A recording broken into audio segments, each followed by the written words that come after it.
People like you don't question me. Sit down, shut up, and know your place. Captain Derek Lawson's voice cut through the economy cabin like a whip loud enough for every passenger within 5 rows to freeze mid-motion. His silver captain's stripes gleamed under the harsh overhead lights as he towered over a black man in a plain gray hoodie, his finger jabbing toward the back of the plane with undisguised contempt. The man in the hoodie didn't flinch. He didn't raise his voice. He didn't even stand up. He simply looked at the captain with calm, steady eyes that held something the pilot couldn't quite read. Something that should have warned him. Something that should have made him stop. But Captain Derek Lawson had been flying for 27 years. He had seniority. He had a union. He had power. And in his mind, the man sitting in seat 31B was nothing more than another piece of self-loading cargo who needed to be put in his place. He was about to learn how wrong he was. What Captain Lawson didn't know, what no one on that plane knew, was that in exactly 47 seconds the man he just humiliated would make a single phone call. And in 12 minutes, Derek Lawson's 27-year career would be over, terminated at 35,000 feet. By the very passenger he told to know his place. The man in the hoodie wasn't a troublemaker. He wasn't a complainer. He wasn't even a frequent flyer trying to score an upgrade. He was Nathaniel Crawford, founder-majority stockholder and CEO of Horizon Airways. The airline Captain Derek Lawson worked for. The airline he thought protected him. The airline he was about to lose everything to. Before we dive into this story, I want to know, where are you watching from? Drop your city in the comments below. I see viewers from all over the world, and I love knowing who's here with me. And if you believe that respect shouldn't depend on what you wear, where you sit, or how much you paid for your ticket, hit that subscribe button and give this video a like. Because this one's going to stay with you long after it's over. We're about to witness what happens when arrogance meets accountability. When a man who thought he was untouchable discovers that the person he's been mocking holds all the power. And when an entire cabin full of passengers watches justice unfold at 35,000 feet. Trust me, you don't want to miss a single moment. Now let's rewind to 6:47 a.m. at Chicago O'Hare International Airport, where a billionaire decided to become invisible. The chaos of Chicago O'Hare International Airport was a familiar symphony to most travelers. Announcements echoing off high ceilings, coffee lines stretching past capacity, families rushing to gates while business travelers typed furiously on laptops. It was the organized chaos of modern air travel, the sound of beginnings and endings, of hurried goodbyes and joyful reunions. Among the crowd at Terminal 2 Gate C19 sat a man no one noticed. He wore a plain gray hoodie, well-worn jeans, and simple white sneakers. A black baseball cap was pulled low over his face. No Rolex glinted on his wrist. No designer bag sat at his feet. No assistant hovered nearby with a tablet full of appointments. He looked like anyone. A teacher heading to a conference. A consultant flying to pitch a mid-sized firm. A regular guy in a middle seat. He was holding a boarding pass Group 5 Seat 31B economy. Flight 892 to Los Angeles. But Nathaniel Crawford was none of those things. At 44 years old, he was worth $4.2 billion. His face had graced the covers of Forbes Fortune and Bloomberg Businessweek. He had built Horizon Airways from 3 leased planes and a dream into a major national carrier with 847 aircraft. And today, he was here to see exactly how his company treated the people who couldn't fight back. He had no idea just how badly that test was about to go. Nathaniel Crawford had spent his entire adult life building things, building businesses, building opportunities, building an airline that was supposed to represent everything he believed in, that travel could be dignified, that service could be genuine, and that every passenger, regardless of their ticket price, deserved to be treated like a human being. He started with nothing. His mother cleaned houses in Atlanta. His father drove buses for the City Transit Authority for 31 years. They never took vacations. They never flew anywhere. The first time Nate ever set foot on an airplane was when he was 19 years old, flying to a job interview in Chicago on a scholarship he'd earned through sheer determination. He remembered that first flight like it was yesterday. The wonder of lifting off the ground, the view of clouds from above, the feeling that anything was possible if you could just get yourself into the right room, the right seat, the right opportunity. But he also remembered something else. The flight attendant who looked at his worn jacket and asked if he was sure he was in the right section. The passenger next to him who clutched her purse a little tighter when he sat down. The subtle unspoken message that he didn't quite belong. He had sworn then that if he ever had the power to change things, he would. 25 years later, he had that power. Horizon Airways was his. Every plane, every route, every employee answered ultimately to him. And for years he believed he had built something different, something better. Then the reports started coming in. 6 months ago, the data began telling a story Nate didn't want to hear. While Horizon's profits were strong, record-breaking, actually the customer complaint index was skyrocketing, up 340% in 18 months, 40% in reports of rude staff, dirty cabins, and a pervasive culture of indifference were flooding his executive team's inboxes. But it was the anonymous employee feedback that truly alarmed him.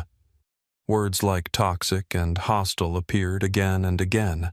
Phrases like protected bullies and untouchable crew showed up in report after report.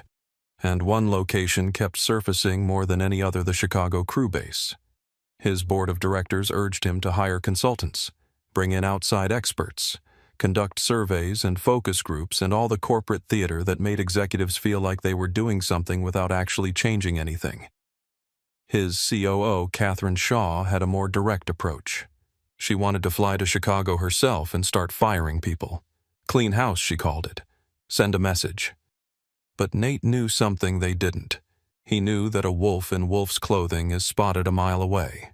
If he wanted to see the real airline, the airline his customers saw, he couldn't arrive as the CEO.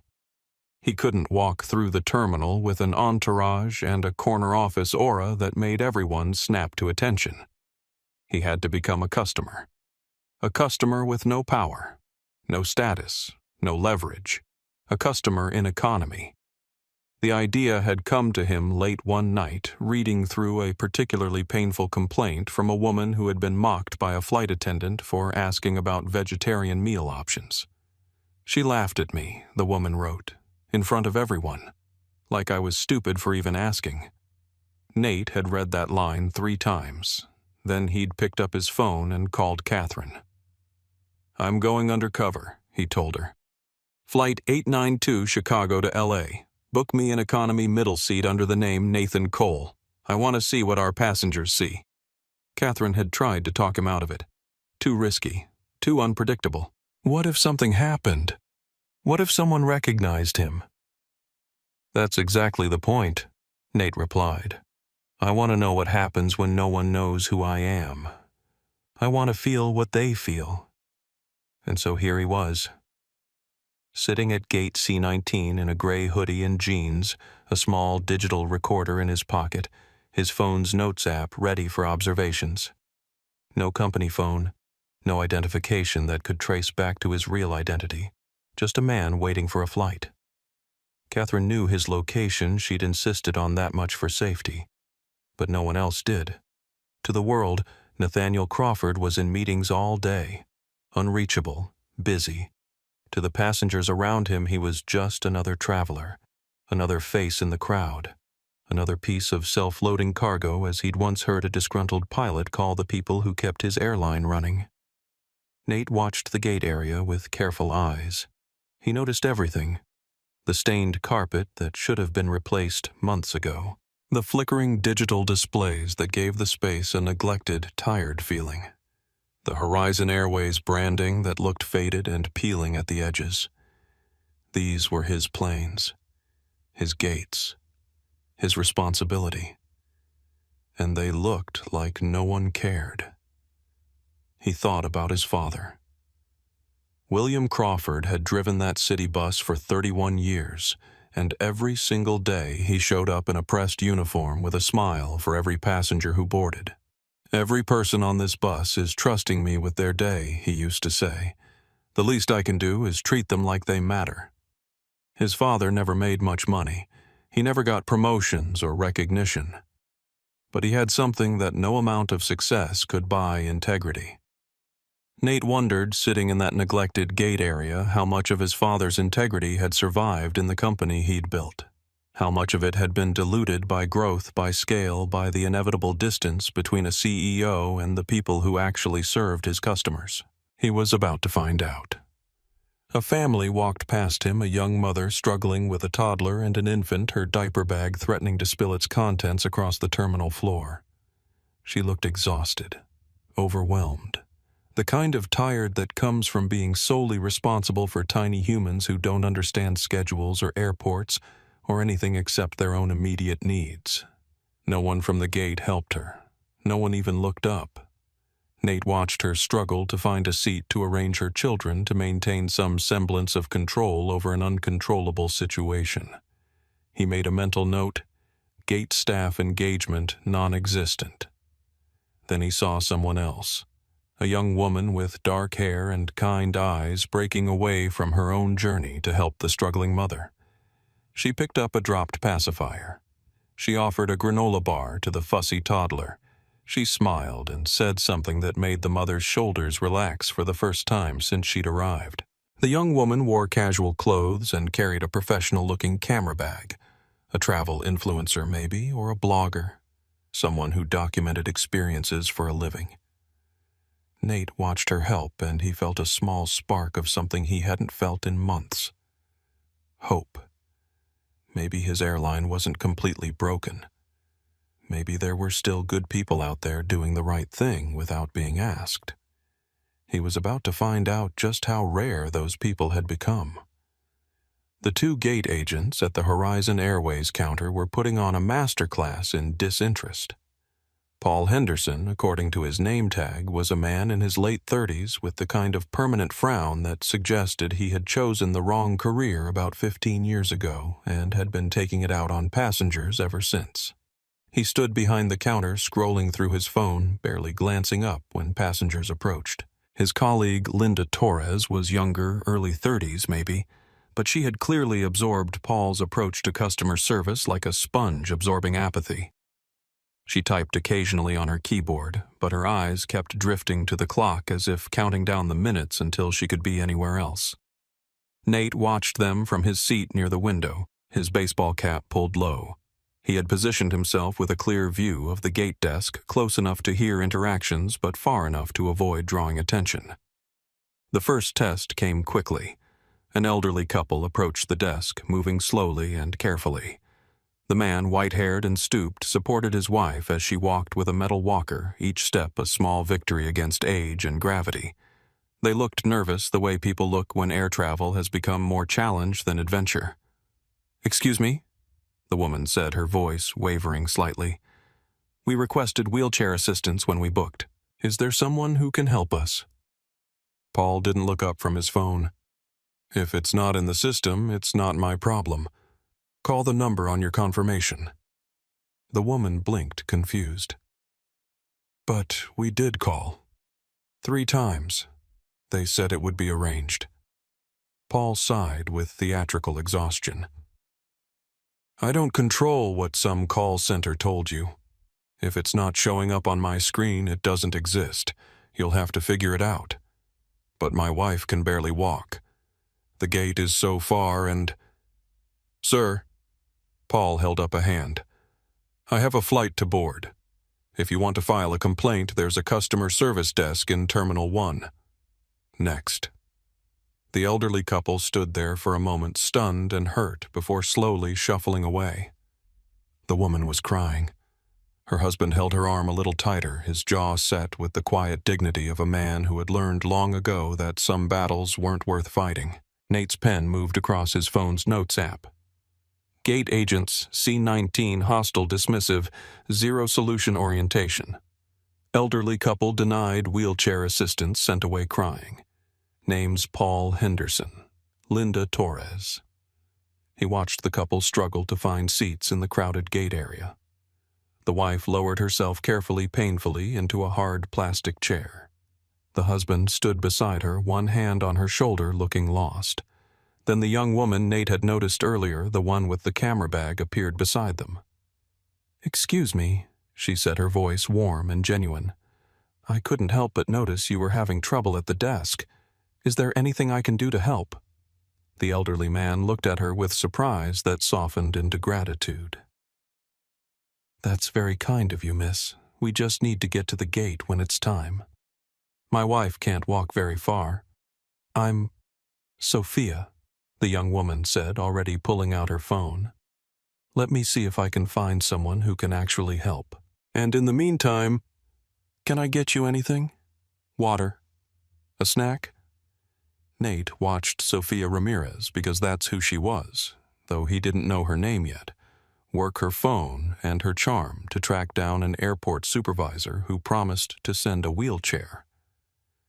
He watched her sit with the elderly couple, keeping them company, making them laugh. He made another note.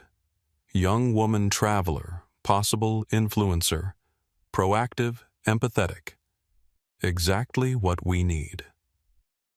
The second test came 10 minutes later. A Hispanic woman approached the gate desk, a toddler on her hip, and an infant in a carrier strapped to her chest. She looked exhausted, overwhelmed, and increasingly desperate. Her diaper bag was overflowing, and her toddler was reaching the end of his patience with airports and sitting still. "Excuse me," she said to Linda. "I called ahead about family boarding." The website said, "Family boarding is at the airline's discretion." Linda interrupted, not looking up from her keyboard. "We're not doing it today." But the website said, "The website says a lot of things. Our policy is our policy. You board with your group like everyone else." The woman's face crumpled. "But my son, he's only 2. If I can't get on early to set up, I won't be able to." Linda's voice hardened. "You're holding up the line. Board with Group 4 like your ticket says. If you don't like it, drive next time." The mother stepped back, tears welling in her eyes. Her toddler, sensing her distress, began to cry. She bounced him on her hip, trying to soothe him while also trying not to fall apart herself. Nate felt his jaw tighten. He had written the family boarding policy himself years ago. It was supposed to be standard practice, not at the airline's discretion. Someone had changed it, or these agents had decided to ignore it. Either way, it was wrong. He watched Sophia Ramirez notice the struggling mother, watched her excuse herself from the elderly couple and approach with that same warm smile. "Hey, let me help you with some of that," Sophia said, taking the overflowing diaper bag. "What's your little guy's name, Miguel?" the mother said, her voice thick with gratitude. "And the baby's Anna. Beautiful names. Look, I don't know what's going on with that gate agent, but she's wrong. Let me help you figure this out." Nate watched Sophia reorganize the mother's bags, find a spare granola bar for the toddler, and generally transform a moment of crisis into something manageable. She didn't have to do any of it. She wasn't getting paid. She wasn't seeking recognition. She was just being decent. He looked back at Paul and Linda, who hadn't noticed any of this, who were too busy being indifferent to see the chaos they were creating and the stranger who was cleaning it up. This was his airline. These were his employees, and they were failing. The delay announcement came over the PA system, garbled and barely comprehensible. "Attention passengers for Flight 892. We are currently delayed awaiting crew arrival. Please stand by for updates." A collective groan went through the waiting area. Passengers shifted in their seats, checked watches, pulled out phones. The usual frustration of modern air travel, amplified by the uncertainty of not knowing how long they'd be stuck. Nate checked his own watch. The crew was late. 22 minutes late, to be exact. On a clear Tuesday morning with no weather delays, no mechanical issues, no external factors. Just indiscipline. He made another note. Crew late 22 minutes. No weather or mechanical excuse. Internal discipline issue. A businessman next to him muttered something about this damn airline and pulled out his laptop to make productive use of the wait. A teenager across the aisle put in earbuds and closed her eyes. The elderly couple sat quietly, still waiting for the wheelchair that had been promised. And Nate watched, observed, documented. He had come here looking for answers, looking to understand how his company had drifted so far from his vision. He hadn't expected the answers to be this obvious, this immediate, this damning. The gate area felt tired because no one cared enough to make it otherwise. The agents were hostile because no one had held them accountable. The crew was late because lateness had become acceptable. This wasn't one bad day. This was culture. This was habit. This was rot. And if the gate was this bad, he shuddered to think what the flight would be like. He didn't have to wait long to find out. They didn't walk. They swaggered. The crew for Flight 892 arrived at Gate C-19 like royalty entering a throne room, moving through the crowd of waiting passengers as if the mere existence of these people was an inconvenience to be tolerated rather than a reason for their employment. Their rollaboard bags clacked loudly on the tile floor. Their laughter echoed off the terminal walls. Not one of them offered an apology for being late. Not one of them seemed to notice the frustrated passengers who had been waiting, the elderly couple who still hadn't received their wheelchair, the young mother who was barely holding herself together. They simply parted the crowd and moved toward the gate desk like the delay was everyone else's problem. Leading them was the captain. Nate clocked him instantly. Tall, silver-haired, with a chiseled jaw, and the kind of permanent smirk that suggested he found most of life faintly amusing, and beneath him. His uniform was impeccable crisp white shirt, perfectly knotted tie, captain's stripes gleaming on his shoulders. His shoes were polished to a mirror shine, but his eyes told a different story. They were bored, arrogant. The eyes of a man who had stopped caring about anything except his own comfort a long time ago. This was Captain Derek Lawson. Nate knew his name. He had read his file, or at least the summary of it, before flying out. Lawson was one of Horizon's most senior pilots. 27 years with the company. Thousands of hours in the cockpit. A record that looked impressive on paper. But the file also contained 47 customer complaints. 47 instances of passengers reporting rude behavior, dismissive attitudes, inappropriate comments. And 47 times those complaints had been swatted away by union representatives and sympathetic supervisors who valued seniority over service. The Chicago bully, one anonymous employee, had called him in a feedback survey. Everyone knows he's untouchable. Everyone knows he gets away with everything. And he knows it too. Walking beside Lawson was his first officer, a younger man with a nervous face and the demeanor of someone who had learned to go along to get along. His name tag read Brian Foster. He laughed at something the captain said, but the laugh seemed forced uncomfortable. Behind them came the flight attendants. The senior attendant was a woman in her late 40s with blonde hair shellacked into a perfect helmet and makeup applied with severe precision. She walked close to Captain Lawson, laughing at his jokes a little too loudly, agreeing with his comments a little too eagerly. Her name tag identified her as Carol Preston. Nate knew her file too. 63 complaints in the last 5 years. A reputation among junior staff for being impossible to work with. She and Lawson had flown together for 15 years. A partnership that, according to anonymous feedback, had turned the Chicago crew base into their personal kingdom. Behind Carol came a younger woman, early 20s, with kind eyes and a nervous energy that stood in stark contrast to her colleagues. She was checking her tablet constantly. Her smile strained her posture tense. Unlike the others, she didn't seem to be enjoying the delayed arrival or the inconvenienced passengers. Her name tag read Elena Reyes. Nate watched her break away from the group as they approached the gate desk.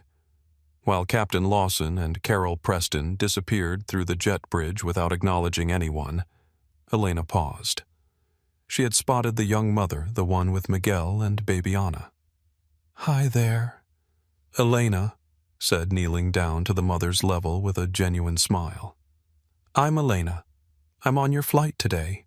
Are you guys doing okay?" The mother, who had been fighting tears for the past half hour, looked at Elena like she was seeing an angel. They said we can't do family boarding, and I don't know how I'm going to—" Hey. Elena's voice was soft, reassuring. "I can't promise anything out here, but let me get on board and look at the seating chart. I'll do everything I can to help you get settled with your babies. What are your names?" "I'm Maria. And this is Miguel and Anna." "Beautiful family," Elena said. "I'll find you during boarding, okay? We're going to figure this out." Maria's face transformed. The desperation softened into hope. "Thank you. Thank you so much." Elena gave her one more warm smile before hurrying toward the jet bridge. As she passed Paul at the gate desk, Nate heard him mutter, "Stop wasting time on charity cases." Elena didn't respond, but her jaw tightened slightly and her pace quickened. Nate made a note. Elena Reyes, proactive, empathetic, helps without being asked. Find out why she's junior and Carol Preston is senior. Fix that. He watched the last of the crew disappear onto the plane. The contrast between them couldn't have been more stark. On one side, arrogance, indifference, entitlement. On the other, compassion, initiative, genuine care. His airline was at war with itself, and he was pretty sure the wrong side was winning. A few minutes later, Captain Lawson's voice came over the gate area PA system transmitted from inside the aircraft. "Good morning, ladies and gentlemen. This is your captain speaking. Sorry for the delay, we hit some traffic." He chuckled at his own joke. "We'll be boarding shortly. Try not to rush the gate. We'll get to you when we get to you." The announcement clicked off. Nate stared at the jet bridge. Traffic. 22 minutes of crew delay, and the captain blamed traffic. With a joke. As if the dozens of people who had been waiting, who had rearranged their schedules, who had worried about connections, were just an inconvenience to be dismissed with a chuckle. This was the man flying his airplane. This was the culture he was protecting.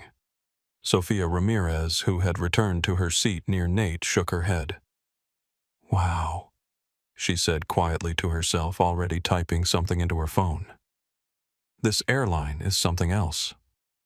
Nate didn't respond, but he silently agreed. The boarding process was about to begin. And he had a feeling that everything he had observed so far was just the prologue. The real story was waiting on that plane. Paul Henderson's voice crackled over the gate PA with all the enthusiasm of a man reading his own obituary. "We are now boarding Horizon Airways Flight 892 to Los Angeles. First class and premium passengers only. I repeat, first class and premium only. If you're not first class, step back from the boarding lane." The distinction was subtle but unmistakable. First-class passengers were welcomed with something approaching courtesy. The businessman in the expensive suit received a nod. The woman with the designer handbag got a right this way. Even their tickets were scanned with a certain reverence. But when the elderly couple, the Williamses, who had finally received their wheelchair assistance from a harried airport employee, approached the lane, Paul's demeanor shifted immediately. "Your group hasn't been called. Wait over there." "But they said we could pre-board because of the wheelchair." "I said wait. First class is still boarding. You'll go when I call you." The wheelchair assistant looked uncomfortable. "Sir, standard protocol is to board passengers requiring assistance before general boarding." "I know what protocol is," Paul snapped. "This is my gate. Wait." The elderly couple was pushed aside, literally pushed to make room for a man in business. Casual, who was definitely not first class, but who apparently looked more acceptable to Paul than two people in their 70s with mobility issues. Nate watched it all, documented it all, felt his stomach turn with each dismissive word, each casual cruelty, each small degradation inflicted on people who had done nothing wrong except exist in a space where Paul Henderson had power over them. Group 2 was called, then Group 3, then Group 4. The young mother Maria finally got to board with her children. She struggled down the jet bridge, toddler on her hip, infant crying bags threatening to spill everywhere. No one from the gate staff offered to help. No one even looked up. Finally, all remaining groups. Group 5, whatever's left. Just get on. That was the announcement. Not thank you for your patience. Not we appreciate you flying with us. Just whatever's left. Nate stood up, pulled his baseball cap lower, and joined the shuffle of remaining passengers moving toward the jet bridge. He was surrounded by tired people, frustrated people, people who had been waiting for over an hour and had been treated like inconveniences the entire time. He was just another face in the crowd, just another seat filler, just another piece of self-loading cargo as he'd heard pilots call passengers when they thought no one important was listening. The irony wasn't lost on him. He owned this airline. Every plane, every route, every employee. He had spent 20 years building something he was proud of. And now he was shuffling onto one of his own aircraft, like a peasant approaching a castle he would never be allowed to enter. But that was exactly the point. He had wanted to know what his customers experienced, what it felt like to be treated like nothing, what it felt like to have your time disrespected, your dignity dismissed, your basic humanity overlooked. Now he knew, and he hated every second of it. The jet bridge was narrow and stuffy, the recycled air already tasting stale. Ahead of him, passengers shuffled forward in that awkward half-walk that characterized airplane boarding everywhere. Behind him, more passengers pressed forward, eager to escape the gate area that had been their prison for the past hour. A woman in front of him was trying to comfort her daughter, who was asking why the airplane people were so mean. The mother had no answer. A man behind him was muttering into his phone about connections and meetings, and how he was going to miss everything because this damn airline couldn't get its crew to the gate on time. And somewhere up ahead, Captain Derek Lawson was waiting. The man who had been 22 minutes late and blamed it on traffic. The man with 47 complaints in his file and 0 consequences.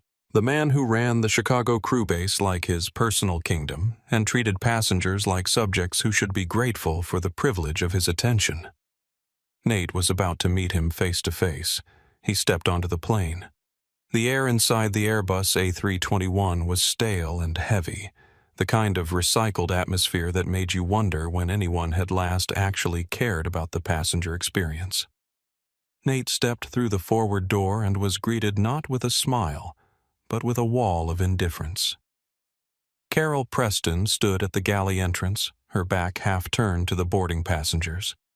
She was deep in conversation with Captain Derek Lawson, who had emerged from the cockpit and was leaning against the bulkhead with his arms crossed, a smirk playing on his lips.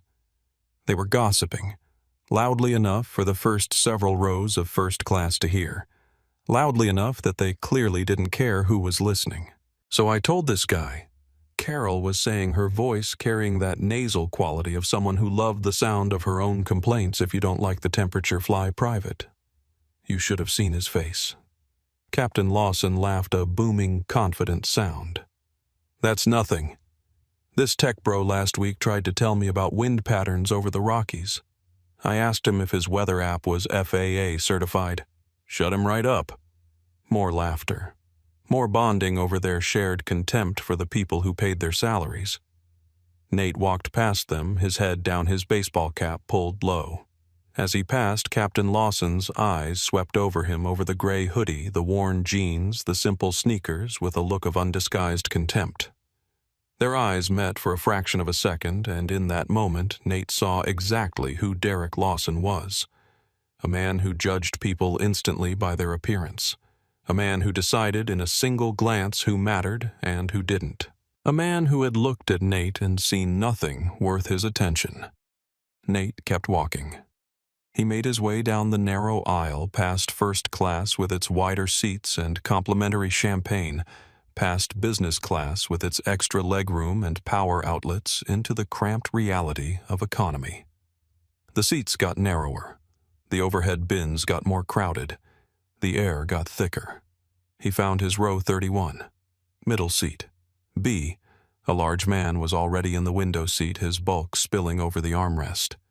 He gave Nate an apologetic look but didn't move. Couldn't move, really. The seats were barely designed for average-sized humans, let alone anyone larger.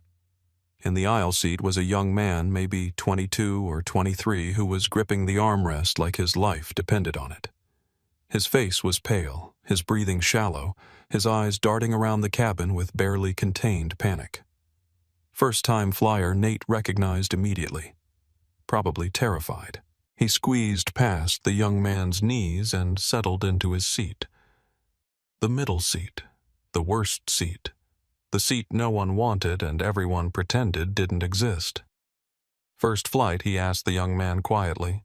The kid startled, then blushed. That obvious little bit. But you'll be fine. Takeoff's the worst part, and even that's pretty smooth these days. I'm Jason, the young man said, clearly grateful for any distraction from his anxiety. Jason Mitchell, Nathan Nate replied. Nice to meet you. They shook hands awkwardly over the armrest. Jason seemed to relax just slightly, the presence of a calm stranger, apparently helping more than all the deep breathing he'd been attempting. Elena Reyes appeared in the aisle, working her way through the cabin. Unlike Carol, she was actually engaging with passengers, checking on comfort, answering questions, radiating a warmth that felt foreign after everything Nate had observed so far. She reached their row and smiled genuinely. Welcome aboard. How are we doing back here? We're good, Nate said. Thank you. Elena turned to Jason, noticing his white-knuckled grip on the armrest. First time flying. Jason nodded, too embarrassed to speak. You're going to do great, Elena said, her voice kind and encouraging. It's totally normal to be nervous. Can I get you some water? It helps. Yes, please, Jason managed. Thank you. She moved on, still smiling, still helping, still being the only bright spot in a cabin full of indifference. Nate watched her go and made a mental note. Elena Reyes. Get her name to Catherine. This is what our employees should be. The contrast with Carol Preston couldn't have been more stark. As Elena moved through the cabin, spreading warmth, Carol stomped through collecting trash with the enthusiasm of someone cleaning up after people she despised. When a passenger asked Carol about overhead bin space, she snapped, "Figure it out yourself. We're not personal shoppers." When another passenger asked about a blanket, Carol rolled her eyes. "We ran out. Should have brought your own." 2 flight attendants, 2 completely different approaches, one building goodwill, the other destroying it with every interaction. The cabin continued to fill. Nate saw Sofia Ramirez take a seat across the aisle, and a few rows back her camera bag stowed carefully beneath the seat in front of her. She was already typing notes into her phone documenting her experience. He saw Mrs. Dorothy Collins, a dignified white-haired woman, who had been sitting near him in the gate area, take a seat 2 rows ahead. She was reading a paperback novel, seemingly unbothered by the chaos around her. He saw Dr. Victoria Palmer, a sharply dressed woman he had noticed in the first-class boarding queue, settling into seat 4A with a tablet full of what looked like medical files. All these strangers thrown together by chance and scheduling about to share an experience none of them could have predicted. The cabin door closed with a heavy thunk. Captain Lawson's voice came over the PA system, dripping with false charm. Ladies and gentlemen, welcome aboard. Flight 892 to Los Angeles. We apologize for the minor delay. We're making up for lost time as we speak. Flight time today is approximately 3 hours and 15 minutes. Sit back, stay quiet, and let us get you there in one piece. He laughed at his own joke. It was the laugh of a man who thought he was funny and had never been told otherwise. Nate stared at the seat back in front of him and thought, 3 hours. Plenty of time for this crew to show me who they really are. He had no idea how right he was. The takeoff was smooth. The engines roared, the cabin rattled, and the ground dropped away beneath them with that stomach-flipping sensation that still, after all these years, gave Nate a small thrill. Beside him, Jason had his eyes squeezed shut and his hands gripping both armrests like he was trying to keep the plane in the air through sheer force of will. "You're doing great," Nate said quietly. "The worst part's over." Jason opened one eye, then the other. The plane was climbing steadily, the Chicago suburbs shrinking to a patchwork of browns and greens below. His grip loosened slightly. "That wasn't so bad," he admitted. "Never is. The anticipation's always worse than the reality." They fell into an easy silence as the plane leveled off and the seatbelt sign remained illuminated. Nate watched the cabin around him, observing the small dramas and interactions that made up the ecosystem of a commercial flight. In first class, the service had already begun. Elena and another junior attendant were offering warm towels, champagne, and the kind of personalized attention that justified the price differential. In business class, drinks were being served with reasonable efficiency. But in economy, nothing. Silence. Waiting. Carol Preston emerged from the forward galley and began walking through the economy cabin with all the enthusiasm of a prison guard doing a head count. She didn't make eye contact with passengers. She didn't smile. She didn't acknowledge questions or concerns. An older man in row 25 raised his hand to get her attention. "Excuse me, any idea when we'll get beverage service?" Carol stopped, turned slowly and fixed him with a stare that could have frozen coffee. "When we get to it," she said flatly. "Some of us have to serve first class first. You know, the passengers who actually pay for service." The man blinked, stunned. I didn't mean to. If you need something that badly, there's a lavatory at the back. Otherwise, wait your turn." She moved on without another word, leaving the man sitting in embarrassed silence while passengers around him exchanged uncomfortable glances. Nate made a note, Carol Preston openly dismissive to economy passengers. Passengers who actually pay for service. Hostile, contemptuous. 20 minutes passed. The beverage cart finally began its slow journey through economy, pushed by Carol with an expression that suggested this task was beneath her dignity. When she reached Nate's row, she didn't speak. She simply stood there, eyebrows raised, waiting. "Water, please," Nate said politely. Carol poured a cup barely half full and thrust it toward him without making eye contact. Water sloshed over the rim and dripped onto Nate's jeans. "Oops," she said, not sounding sorry at all. She moved on before he could respond. Jason, who had finally relaxed enough to loosen his grip on the armrests, stared at the departing flight attendant with shock. "Did she just—" "Yeah," Nate said quietly. "She did. Can she do that? Is that normal?" Nate looked at the wet spot on his jeans, then at Carol's retreating back. "It shouldn't be." He pulled out his phone and typed another note. "Carol Preston spilled water on me. No apology. Intentional, established pattern." The atmosphere in the cabin was oppressive. Not the physical atmosphere, though, that was bad enough with the recycled air and the cramped seats, and the general feeling of being packed into a space designed for people slightly smaller than actual humans. The emotional atmosphere was what struck Nate most. Passengers were tense, quiet. They spoke in whispers when they spoke at all, as if afraid of drawing attention to themselves. They didn't ask for help.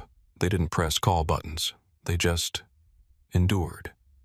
This was what his airline had become, a place where customers paid money to be treated like inconveniences, where service meant we'll get to it when we feel like it, where employees openly mocked the people whose tickets paid their salaries. Captain Lawson's voice crackled over the PA. "Ladies and gentlemen, we've reached our cruising altitude of 35,000 feet. Weather looks good, should be a smooth ride. Feel free to move about the cabin, but try not to bother the flight crew too much. They've got important work to do."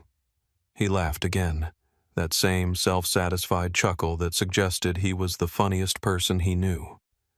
"Try not to bother the flight crew too much." Nate had written every word of Horizon's customer service guidelines himself. He had personally approved the training programs. He had given speeches about the importance of passenger experience, about treating every customer like they mattered, about the fundamental dignity that every person deserved regardless of their ticket class. And now his own captain was telling passengers not to bother the crew. Something was deeply, fundamentally broken, and it started at the top of this aircraft. As if on cue, Captain Derek Lawson emerged from the cockpit. It was unusual for a captain to walk through the cabin mid-flight. Unusual enough that several passengers looked up in surprise. Captains typically stayed in the cockpit, focused on the complex task of flying several hundred tons of metal through the atmosphere at 500 miles per hour. But Derek Lawson wasn't interested in flying at the moment. He was interested in being seen. He walked through first class, first nodding at passengers like a politician working a crowd. A handshake here, a comment about the weather there.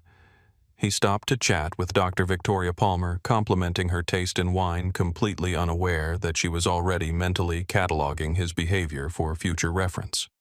Then he moved into business class, same routine. Charm and swagger, confidence bordering on arrogance. He was performing, and he knew it. Then he entered economy. His demeanor shifted immediately. The smile didn't disappear entirely, but it became something else harder, more contemptuous. This wasn't his audience. These weren't people worth impressing. He walked down the aisle, slowly letting passengers see him, letting them appreciate the privilege of sharing space with someone so important. When a child waved at him, he ignored her. When an elderly man tried to ask a question about turbulence, he said, "I don't do Q&A," and kept walking. And then he reached row 31. He stopped, looked down at Nate, took in the hoodie, the baseball cap, the simple clothing that marked him as unremarkable. His lip curled slightly. "Comfortable?" he asked. The word dripped with sarcasm. "Fine. Thank you." Nate replied evenly. Derek's eyes lingered on the wet spot on Nate's jeans where Carol had spilled water. Rough start to the flight. Something like that. Well, Derek straightened his uniform jacket, a preening gesture that ensured everyone noticed the captain's stripes on his shoulders. "Try not to cause any trouble back here. Economy passengers tend to get restless." He moved on before Nate could respond, continuing his royal procession through the cabin. But something in his posture had changed. Something about Nate's calm, steady response had bothered him. Most passengers looked away when Derek addressed them. They apologized. They shrunk. They recognized power and deferred to it. This man hadn't.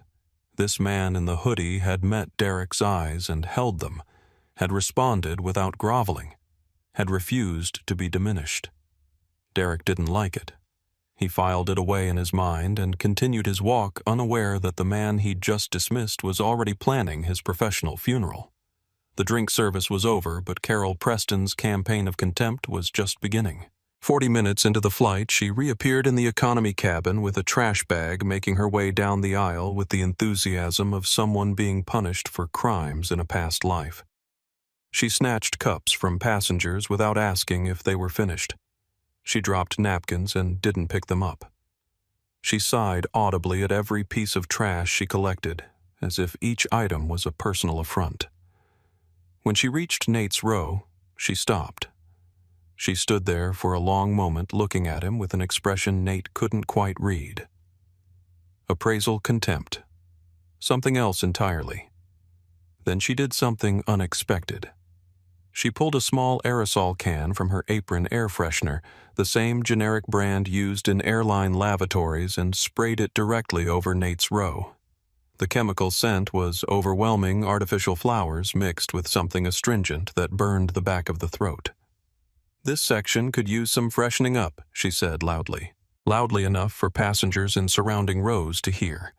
Loudly enough that her meaning was unmistakable. She wasn't refreshing the air. She was making a statement. A statement about the kind of person she thought belonged in this section of the plane. Passengers turned to look, some with surprise, some with discomfort, a few with something worse understanding. They knew exactly what Carol was implying. Jason, sitting next to Nate, looked like he'd been slapped. His mouth opened, then closed, unable to process what he'd just witnessed. The large man by the window pretended to be asleep, desperate to avoid involvement in whatever was happening. But Nate didn't move, didn't flinch, didn't give Carol the reaction she was clearly hoping for. "Is there a problem?" he asked quietly. Carol's smile was ice. "No problem at all. Just doing my job. Your job includes spraying passengers with air freshener." Her smile flickered. "I sprayed the section. If you took offense, that's your issue." She moved on, but the damage was done. The chemical cloud hung over Nate's row, a physical reminder of what had just happened. Passengers were whispering. Some were pulling out phones. Sofia Ramirez, 3 rows back, had her phone in her hand. She hadn't recorded the incident, it had happened too fast, but she was typing furiously, documenting everything she'd seen. Her jaw was tight with anger. Mrs. Dorothy Collins, 2 rows ahead, had put down her paperback novel. She turned in her seat to look back at Nate, her expression a mixture of sympathy and something harder, something that looked like resolve. And from first class, Dr. Victoria Palmer was watching. She had stood up to use the lavatory, but had paused in the aisle, pretending to stretch, actually observing. She had seen Carol spray the air freshener. She had seen the malice in the gesture. She made a mental note of the flight attendant's name badge and continued to the lavatory, already composing the complaint she would file when they landed. Elena Reyes, who had been working the forward galley, appeared in the economy cabin moments later. Her face was flushed, her eyes bright with barely contained distress. She had heard what happened, of course she had. Carol's voice had carried, and she was mortified. She approached Nate's row cautiously, like someone approaching a wounded animal. "Sir, I'm so sorry. That was completely inappropriate. Are you okay? Can I get you anything?" Nate looked at her, really looked at her, and saw genuine anguish in her eyes. This wasn't a performance. This wasn't damage control. She was actually upset. "I'm fine," he said. "Thank you for asking." "I want you to know," Elena said quietly, leaning closer so other passengers couldn't hear. "That's not who we are, or who we should be. I'm ashamed of what just happened. It's not your fault." "It feels like it is. I work here. I represent this airline. And when someone on my crew does something like that..." She shook her head, unable to finish the thought. Nate saw something in her then. Not just kindness, not just empathy, but something rarer, moral courage. The willingness to acknowledge wrongdoing even when staying silent would be easier. The refusal to be complicit through inaction. "What's your name?" he asked. "Elena. Elena Reyes." "Elena, you have nothing to apologize for. You're the only person on this crew who seems to remember that passengers are human beings. Don't lose that." Her eyes glistened. She nodded once sharply and moved on to check on other passengers, unable to say more without breaking down entirely. But her brief appearance hadn't gone unnoticed. Carol was watching from the forward galley, and she wasn't happy. 5 minutes later, Elena was summoned to the galley for what Carol called a quick chat. Nate couldn't hear what was said, but he could see Elena's body language through the gap in the curtain, shoulders hunched, head down, nodding at whatever Carol was saying. When Elena emerged, her face was red and her eyes were wet. She didn't look in Nate's direction. She went straight to the rear galley and didn't reappear for 30 minutes. Whatever Carol had said to her, it had worked. The good employee had been silenced. The bad one had won. This was the culture of his airline. This was what 20 years of building had produced, a place where cruelty was protected and kindness was punished. Nate felt something shift inside him. He had come here to observe, to gather evidence, to understand the problem before solving it. But this wasn't just a problem. This was a betrayal of everything he'd tried to build, everything he believed in. And sitting here in seat 31B with water stains on his jeans and the chemical smell of air freshener burning his nose, he made a decision. This wasn't going to be fixed with consultants and surveys and corporate theater. This was going to be fixed the old-fashioned way. Someone was going to be held accountable. Today, on this flight, in front of witnesses. He just had to wait for the right moment. It came sooner than he expected. Dr. Victoria Palmer had spent 20 years in emergency medicine. She had seen trauma that would break most people. She had made life and death decisions under pressure that most humans would never experience.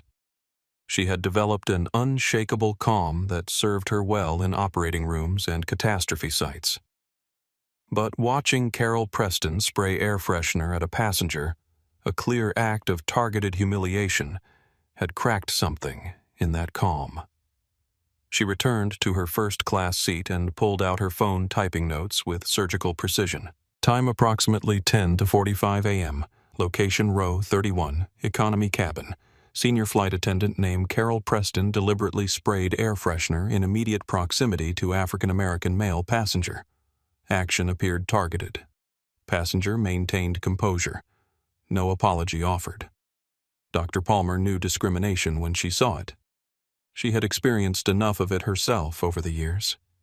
The surprised looks when she introduced herself as the chief surgeon. The questions about whether she was really a doctor. The assumptions that she must be a nurse or an orderly or anything other than the person in charge. Her father had faced worse. He had come to this country as a migrant worker picking crops in California's Central Valley until his hands bled. He had put himself through nursing school while working full-time, eventually becoming one of the most respected nurses in his hospital. But even then, even with decades of service and expertise, there were always people who looked at his brown skin and saw something less than human. Her mother had cleaned houses to help pay for Victoria's education, had scraped together every penny to buy textbooks and lab coats and all the expensive necessities of medical school, had lived to see her daughter become a chief of surgery at one of the best hospitals in the country. Victoria carried their sacrifices with her every day, and she would be damned if she was going to sit in first class sipping champagne while someone was humiliated 3 sections behind her. She made a decision. When this flight landed, she was filing a formal complaint, with names, dates, times, and her professional credentials attached. Let the airline try to dismiss that. 2 rows ahead of Nate, Mrs. Dorothy Collins had seen everything too.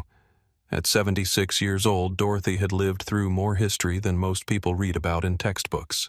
She had been a child during the civil rights movement, had watched the marches on television, had grown up in a household where her parents spoke quietly about the world changing sometimes for better, sometimes for worse.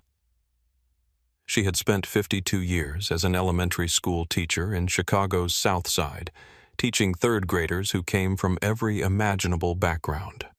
Rich kids and poor kids, black kids and white kids and brown kids, kids who had plenty and kids who had nothing except the potential that Dorothy believed existed in every single one of them.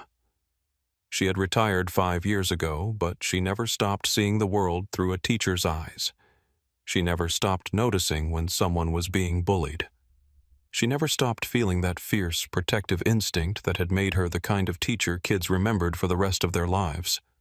And right now, that instinct was screaming. The man in row 31, the one in the hoodie, the one Carol Preston had just publicly humiliated, reminded her of something. Of someone. Of the countless children over the years who had been singled out, mocked, dismissed because of what they looked like or where they came from. She had spent her career fighting for those children. She wasn't about to stop now just because she was retired and sitting on an airplane. She turned around in her seat and made eye contact with the man. She gave him a small nod, just a recognition, an acknowledgement that she saw what had happened and she wasn't okay with it. He nodded back. A slight smile crossed his face there and gone. Dorothy turned forward again and picked up her paperback, but she wasn't reading. She was thinking, planning, preparing for whatever came next. Because in her experience, bullies never stopped at one victim. They always pushed until someone pushed back. Sophia Ramirez was furious. She had been a travel influencer for 5 years, building her platform from nothing to 2.1 million followers through a combination of honest reviews, stunning photography, and a willingness to call out bad behavior when she saw it. She had become known as someone who told the truth, who didn't sugarcoat bad experiences just because an airline had sponsored her trip or a hotel had comped her room. Her followers trusted her. And right now she was witnessing something that her followers needed to see. The air freshener incident had been bad, but it was what came after that really disturbed her. The senior flight attendant, Carol, according to her name tag, had pulled aside the younger attendant, Elena, and apparently torn into her for apologizing to the passenger. Sophia couldn't hear what was said, but she could see the aftermath. Elena's red eyes, her hunched posture, the way she avoided the economy cabin entirely afterward. This wasn't just bad service. This was a toxic environment. A workplace where doing the right thing got you punished, and doing the wrong thing got you protected. Sophia opened her Instagram and typed a draft currently on Horizon Airways Flight 892. What I'm witnessing is disturbing. Senior crew members openly hostile to passengers. Junior crew member apparently punished for showing kindness. More to come. She didn't post it yet. She wanted more evidence first. But her finger hovered over the live button ready to stream at a moment's notice.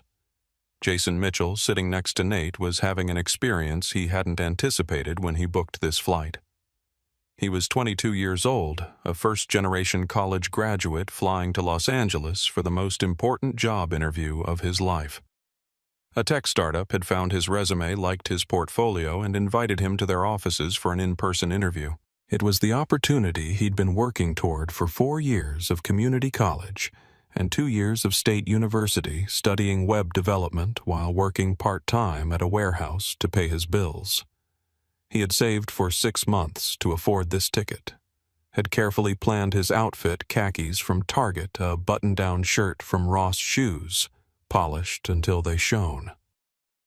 He wanted to look professional, respectable, like someone who belonged in a room with tech executives making 6 figures. And then he got on this flight and watched a crew member spray air freshener at the man sitting next to him, apparently because of how he looked. It hit Jason harder than he expected, because he recognized that fear, the fear of not belonging, of being judged, of being seen as less than. He had felt it his entire life, growing up poor, being the first in his family to go to college, constantly wondering if he was good enough, if he fit in, if the people around him saw him as an equal or as someone who had somehow snuck in through a back door. The man in the hoodie, Nathan, he'd said his name was, hadn't flinched when Carol sprayed that air freshener, hadn't yelled or complained or made a scene. He'd just sat there calm and composed as if he knew something no one else did. Jason wanted to be like that, wanted to have that kind of quiet confidence that couldn't be shaken by the cruelty of small people. "Hey," he said quietly to Nathan. "What that lady did, that was really messed up." "Yeah," Nathan agreed. "It was. How do you stay so calm?" Nathan considered the question for a moment. "Practice," he said finally. "And perspective. People who act like that are usually the ones who are scared. Scared of what? Of being seen for who they really are." Jason thought about that for a long moment. It was the kind of wisdom that felt true the moment you heard it. The kind of thing his grandmother might have said if she were still alive. "You're pretty smart," Jason said. Nathan smiled. "I've had some good teachers." Captain Derek Lawson was bored. This happened sometimes on longer flights. The autopilot was engaged. The first officer was monitoring systems, and there was nothing for Derek to do except sit in his seat and wait. He hated waiting, hated the inactivity, hated feeling like the machine was doing the work while he collected the salary. So he did what he often did when boredom struck. He went looking for entertainment. He emerged from the cockpit for the second time, ostensibly to stretch his legs. In reality, he wanted to feel important, wanted to walk through his domain and remind everyone who was in charge, wanted passengers to look at him with the awe and respect that his uniform demanded. The first-class cabin gave him what he wanted. Heads turned. People smiled. A businessman actually stood up to shake his hand and ask about the weather in Los Angeles. Derek basked in the attention, spending several minutes regaling the businessman with stories of difficult flights and dramatic landings.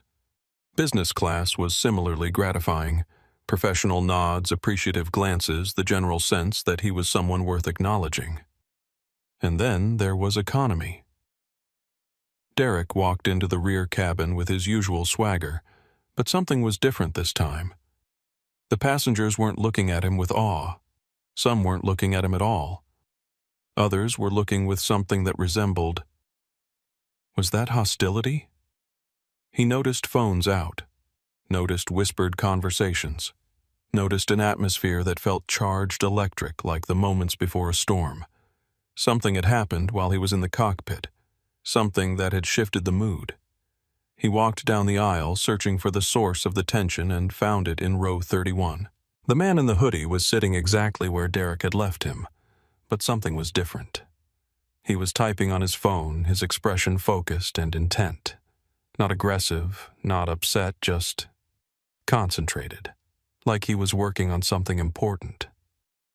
Derek stopped at the row, looking down at the man with a mixture of curiosity and contempt. Working on the great American novel, the man looked up. Those same calm, steady eyes.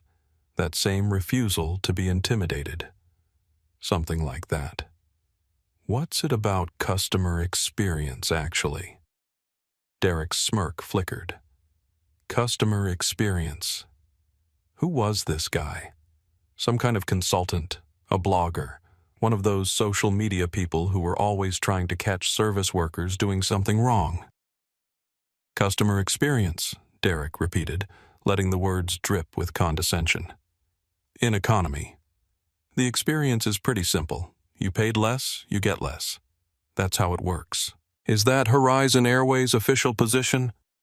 The question was simple, but something about it set off alarm bells in Derek's head. The man wasn't asking for information, he was gathering it, recording it maybe in that phone he'd been typing into. "Who are you?" Derek asked, his voice harder now. "Some kind of reporter.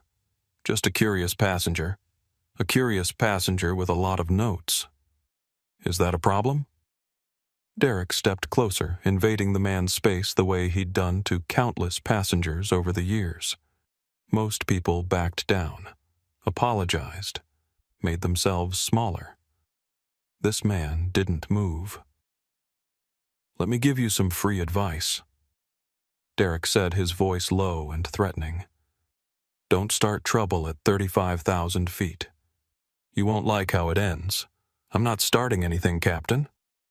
"Good, keep it that way, because I've been flying for 27 years. I've seen every kind of passenger there. Is the complainers, the lawyers, the social media crusaders who think they're going to change the world with a viral video. You know what happens to all of them? Nothing. They file their complaints. They post their tweets and nothing changes. Because at the end of the day, I'm still the captain and they're still passengers. And passengers don't have power." He straightened up, satisfied with his speech, and turned to walk away. "Captain Lawson." The man's voice stopped him. Derek turned back, eyebrows raised. "Your name is Derek Lawson, correct? 27 years with the company. Something cold slithered down Derek's spine. How did this passenger know his name? He hadn't introduced himself. The name wasn't visible on his uniform. "That's right," Derek said carefully. "Why?" The man in the hoodie smiled. Just a small curve of the lips barely there and gone. "No reason. Just wanted to make sure I had it right for my notes." Derek stared at him for a long moment, trying to read something in those calm eyes, trying to understand what was happening here. But there was nothing to read. Just a stillness that was somehow more unsettling than anger would have been. "Watch yourself," Derek said finally, and walked away. He didn't look back. If he had, he might have seen the man in the hoodie making another note in his phone, might have seen the tiny smile that played at the corners of his mouth. But Derek Lawson was already thinking about other things. About lunch service. About the attractive passenger in 3A. About the golf game he was planning for the weekend. He had already forgotten the man in the hoodie. Already dismissed him as another nobody trying to feel important. It was a mistake he would regret for the rest of his life. Behind Derek's retreating back, other things were happening. Mrs. Collins had turned around in her seat during the confrontation, watching with sharp teacher's eyes. She had seen Derek lean into the passenger's space, had heard the threat in his voice, had witnessed the attempted intimidation. And she had seen the passenger refuse to be intimidated. That took courage, she thought. Real courage. The kind most people don't have. Sofia Ramirez had been recording. Not obviously, she'd held her phone at an angle that made it look like she was texting, but she had gotten the entire exchange. Derek's condescension, his threats, his casual cruelty, and the passenger's calm, measured responses. "This is getting serious," she typed to her assistant back in LA. "Stand by. I might be going live." Dr. Palmer, who had been watching from the galley entrance where she'd been getting a glass of water, returned to her seat with additional ammunition for her complaint. Add intimidation to the list, she thought. Threats. Abuse of authority. This captain is a lawsuit waiting to happen. And Jason, sitting right next to the man everyone seemed to be watching, had a revelation. "You're not just a regular passenger, are you?" he whispered. Nathan looked at him with those calm eyes. "What makes you say that? The way you handled that.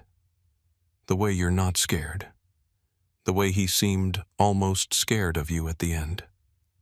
Nathan considered the question for a moment.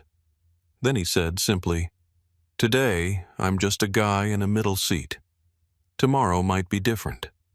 Jason didn't understand what that meant, but he had a feeling he was about to find out. 90 minutes into the flight, the seatbelt sign illuminated with a soft chime. First Officer Brian Foster's voice came over the PA. "Ladies and gentlemen, we're expecting some light turbulence ahead. Please return to your seats and fasten your seatbelts. This shouldn't last long and we'll have you up and moving again shortly." Passengers settled in. Overhead bins rattled slightly as the plane began to bounce gently on invisible air currents. Nothing serious, just the usual discomfort of crossing a weather front. Captain Derek Lawson emerged from the cockpit again. This was unusual. During turbulence, even light turbulence pilots typically remained in their seats with harnesses secured. Walking through the cabin during bumpy conditions was against standard protocols and potentially dangerous. But Derek wasn't thinking about protocols. He was thinking about the man in row 31, about those calm eyes that had refused to look away, about the questions that had felt more like interrogation than curiosity, about the nagging feeling that something was wrong, that this passenger knew something Derek didn't. He was carrying a cup of coffee. Hot. Fresh from the cockpit's personal brewing station. Carol Preston met him at the forward galley, eyebrows raised in question. Derek leaned close and murmured something. Carol smiled a cold, knowing smile and nodded. They walked together into the economy cabin. Nate saw them coming. Of course he did. He'd been watching everything, cataloging everything, building a case that was becoming more damning with every passing hour. He saw the coffee cup in Derek's hand, saw the synchronized approach, saw the intent in both their faces. He knew what was about to happen, and he let it happen anyway, because sometimes the only way to expose a rot is to let it show itself, to give the disease a chance to demonstrate its severity, to let the guilty condemn themselves with their own actions. Derek stopped at row 31. Carol stopped behind him, partially blocking the aisle. "Thought I'd check on our economy passengers," Derek said, his voice carrying the false cheerfulness of a man about to do something cruel. "Making sure everyone's comfortable back here in cattle class." Nate looked up at him. "We're fine, Captain. Thank you for your concern. Just doing my job." Derek took a sip of his coffee, letting the pause stretch. "You know, I've been thinking about our conversation earlier, about customer experience. Have you? I have. And I realized I never gave you the full experience. The authentic Horizon Airways economy experience." Before Nate could respond, before anyone could respond, the plane hit a pocket of turbulence. Just a small bump, just enough to provide cover. Derek stumbled. His coffee cup tilted. Hot liquid poured directly onto Nate's lap. The pain was immediate and sharp, not scalding enough to cause serious burns, but hot enough to hurt, hot enough to soak through his jeans, hot enough to be unmistakably, unquestionably intentional. "Oops." Derek's voice was flat, expressionless, utterly unapologetic.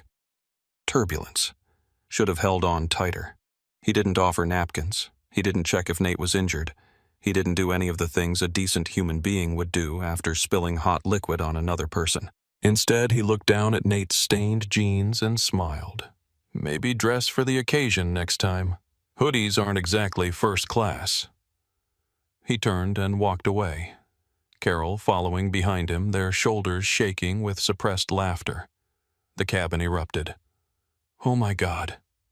Jason was on his feet, grabbing napkins from his tray table, pressing them against Nate's jeans. "Are you okay? Did he just—" "I'm fine." Nate's voice was calm. Impossibly calm, given what had just happened. The coffee wasn't boiling.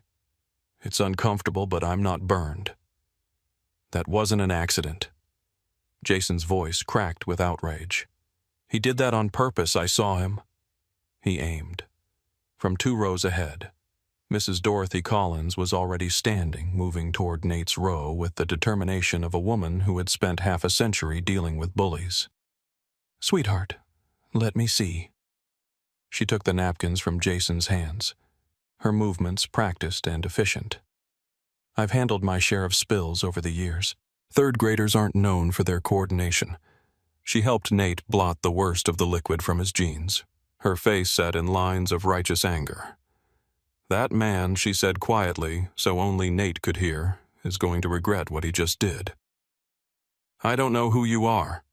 I don't know why he targeted you. But I have been a witness to injustice before, and I don't intend to be silent." "Thank you," Nate said. "That means more than you know." Sophia Ramirez was already out of her seat. Phone raised, recording everything. She had captured the immediate aftermath, Jason's panicked attempts to help Mrs. Collins's intervention, the spreading stain on Nate's jeans. She hadn't caught the incident itself, it had happened too fast, but she had caught enough. "You guys," she said into her phone, going live for the first time. "I'm on Horizon Airways Flight 892 right now. The captain just accidentally spilled hot coffee on a passenger. I'm showing you the aftermath. This man asked a simple question about an overhead bin, and he got coffee dumped on him." She panned her camera to show Nate the wet fabric of his jeans, Mrs. Collins helping with napkins. "This is live. This is happening. Over 35,000 people are watching right now." The flight attendant sprayed air freshener at this same passenger earlier.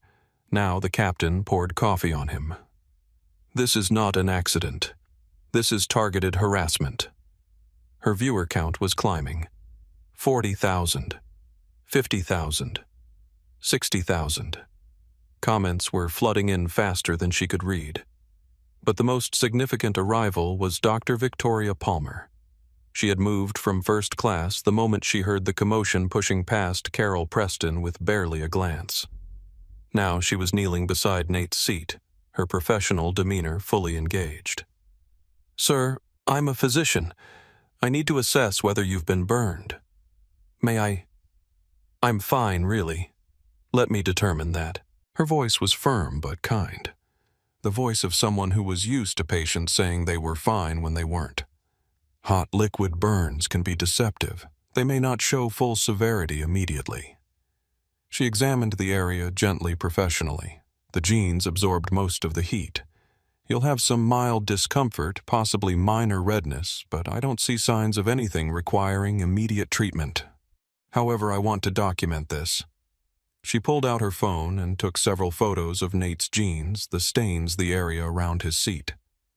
"I'm Dr. Victoria Palmer," she said, "Chief of Trauma Surgery at Northwestern Memorial Hospital. I witnessed that captain pour coffee on you. It was not an accident. I'm prepared to testify to that fact." "Thank you," Nate said. "Don't thank me. What just happened was assault. In my emergency room, I've treated victims of violence who were hurt less severely than this man intended to hurt you. He just happened to get lucky that the coffee had cooled enough not to cause serious damage." She stood up, her professional calm barely containing her fury. "I will be filing a formal complaint when we land, with names, dates, times, and my medical credentials attached. I suggest anyone else who witnessed this do the same." Mrs. Collins raised her hand. "I witnessed it." Jason raised his trembling hand. "Me too." Other passengers began raising their hands, one by one, then in groups. A businessman in 26D, a college student in 30A, a mother traveling with her daughter in 29B. Sophia Ramirez captured it all, her live stream now showing rows of passengers with raised hands. 50 witnesses, she said into her camera. "At least 50 people on this flight are willing to testify that what just happened was intentional." "Horizon Airways, are you watching? Your captain just assaulted a passenger and we have 50 witnesses. What are you going to do about it?" Her viewer count hit 100,000, then 150,000, then 200,000. From the forward galley, Carol Preston was watching with growing concern. This wasn't how things were supposed to go. Passengers weren't supposed to fight back. They weren't supposed to document. They weren't supposed to have a physician and a social media influencer and 50 witnesses all ready to bring the hammer down. She found Derek in the cockpit, his face pale. "We have a problem," she said. For the first time in 27 years, Derek Lawson felt something he wasn't used to feeling: fear. The economy cabin of Flight 892 had transformed. What had been a space of passive endurance, passengers quietly suffering through indifferent service and cramped conditions, had become something else entirely: an awakening, a mobilization, a collective refusal to stay silent any longer. Mrs. Dorothy Collins had taken an unofficial leadership role, moving through the cabin with the quiet authority of someone who had spent decades managing classrooms full of children and knew exactly how to organize chaos into action. "If you witnessed what happened, I want you to write it down," she was saying to a cluster of passengers near row 28. "Time, location, exactly what you saw. Not what you think you saw, what you know you saw. Details matter." Sophia Ramirez was alternating between her live stream and direct messages with her assistant in Los Angeles. "I need you to pull everything we have on Horizon Airways," she dictated into her phone. "Customer complaints, employee reviews, any previous incidents. This isn't just one bad captain. This is a pattern. I can feel it." Her stream had stabilized at around 250,000 concurrent viewers, an enormous number for a spontaneous broadcast. Comments were flooding in from all over the world, people sharing their own horror stories about airlines, about discrimination, about times they had been mistreated and had stayed silent. But the most impactful conversation was happening in row 31 between Nate and Jason. "I don't understand how you can be so calm," Jason said, his voice still shaky from adrenaline. "He assaulted you, in front of everyone, and you're just sitting there." "What would you have me do?" Nate asked gently. "I don't know. Yell, 'Fight back' something. And what would that accomplish?" Jason opened his mouth, then closed it. He didn't have a good answer. "Here's what I've learned," Nate said. "When someone treats you badly, your first instinct is to respond in kind, to match their energy, to show them they can't push you around. But that's exactly what they want. They want you to lose control because then they can point to your reaction and say, 'See, I was right about him.' So what do you do instead? You stay calm, you document, you wait. And then when the moment is right, you respond in a way they never expected." He paused. "Violence and shouting are the weapons of people who have no real power. True power is patient. True power is strategic. True power doesn't need to raise its voice." Jason thought about this. It was the kind of wisdom that felt ancient and practical at the same time, like something passed down through generations of people who had learned to survive in hostile environments. "You sound like you've done this before," Jason said. Nate smiled. "Once or twice." The confrontation, when it came, started with Carol Preston. She emerged from the forward galley with the expression of someone who had been told to do damage control and resented every second of it. She walked to the center of the economy cabin and raised her voice. "Ladies and gentlemen, I understand there's been some confusion about an incident that occurred earlier. I want to assure you that Captain Lawson is deeply sorry for the accident. Turbulence is unpredictable, and sometimes these things happen. It wasn't an accident," someone shouted from the back. I saw him aim. Another voice added, "We have it on video." Carol's composure cracked slightly. "This wasn't going according to script. I understand you may have your interpretations of what happened," she said, her voice tightening. "But I was there. It was turbulence. Any suggestion otherwise is simply incorrect." Mrs. Collins stood up, all 5 feet 3 inches of her, with 76 years of moral authority backing every word. "Young lady," she said, and the cabin went quiet. "I've been flying since before you were born. I've experienced turbulence in every form imaginable.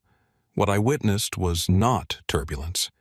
What I witnessed was a captain deliberately pouring coffee on a passenger because he didn't like the way that passenger looked at him. I'm going to have to ask you to return to your seat. You can ask all you want. I'm not sitting down until I've said my piece." Mrs. Collins turned to address the cabin, her teacher's voice carrying clearly to every row. "I spent 52 years in classrooms teaching children the difference between right and wrong, teaching them that bullies are not to be tolerated, teaching them that standing up for others isn't just a nice thing to do, it's a moral obligation." She pointed toward the cockpit. "That man in there is a bully. He targeted a passenger for no reason other than prejudice. He poured hot coffee on him and blamed it on turbulence. And this woman," she pointed at Carol, "was complicit. She sprayed air freshener at the same passenger earlier as if he didn't have a right to breathe the same air as the rest of us. You need to sit down immediately or I will have you removed from this flight." Removed how exactly? Dr. Palmer stood up now, joining Mrs. Collins. "We're at 35,000 feet. Are you going to throw her out the emergency exit?" Carol's face reddened. "I'm warning you both. No, I'm warning you." Dr. Palmer's voice was ice. "I am a physician. I witnessed assault. I have documented everything. And when this plane lands, I am going to make sure that everyone involved in what happened today faces appropriate consequences. Medical, legal, and professional.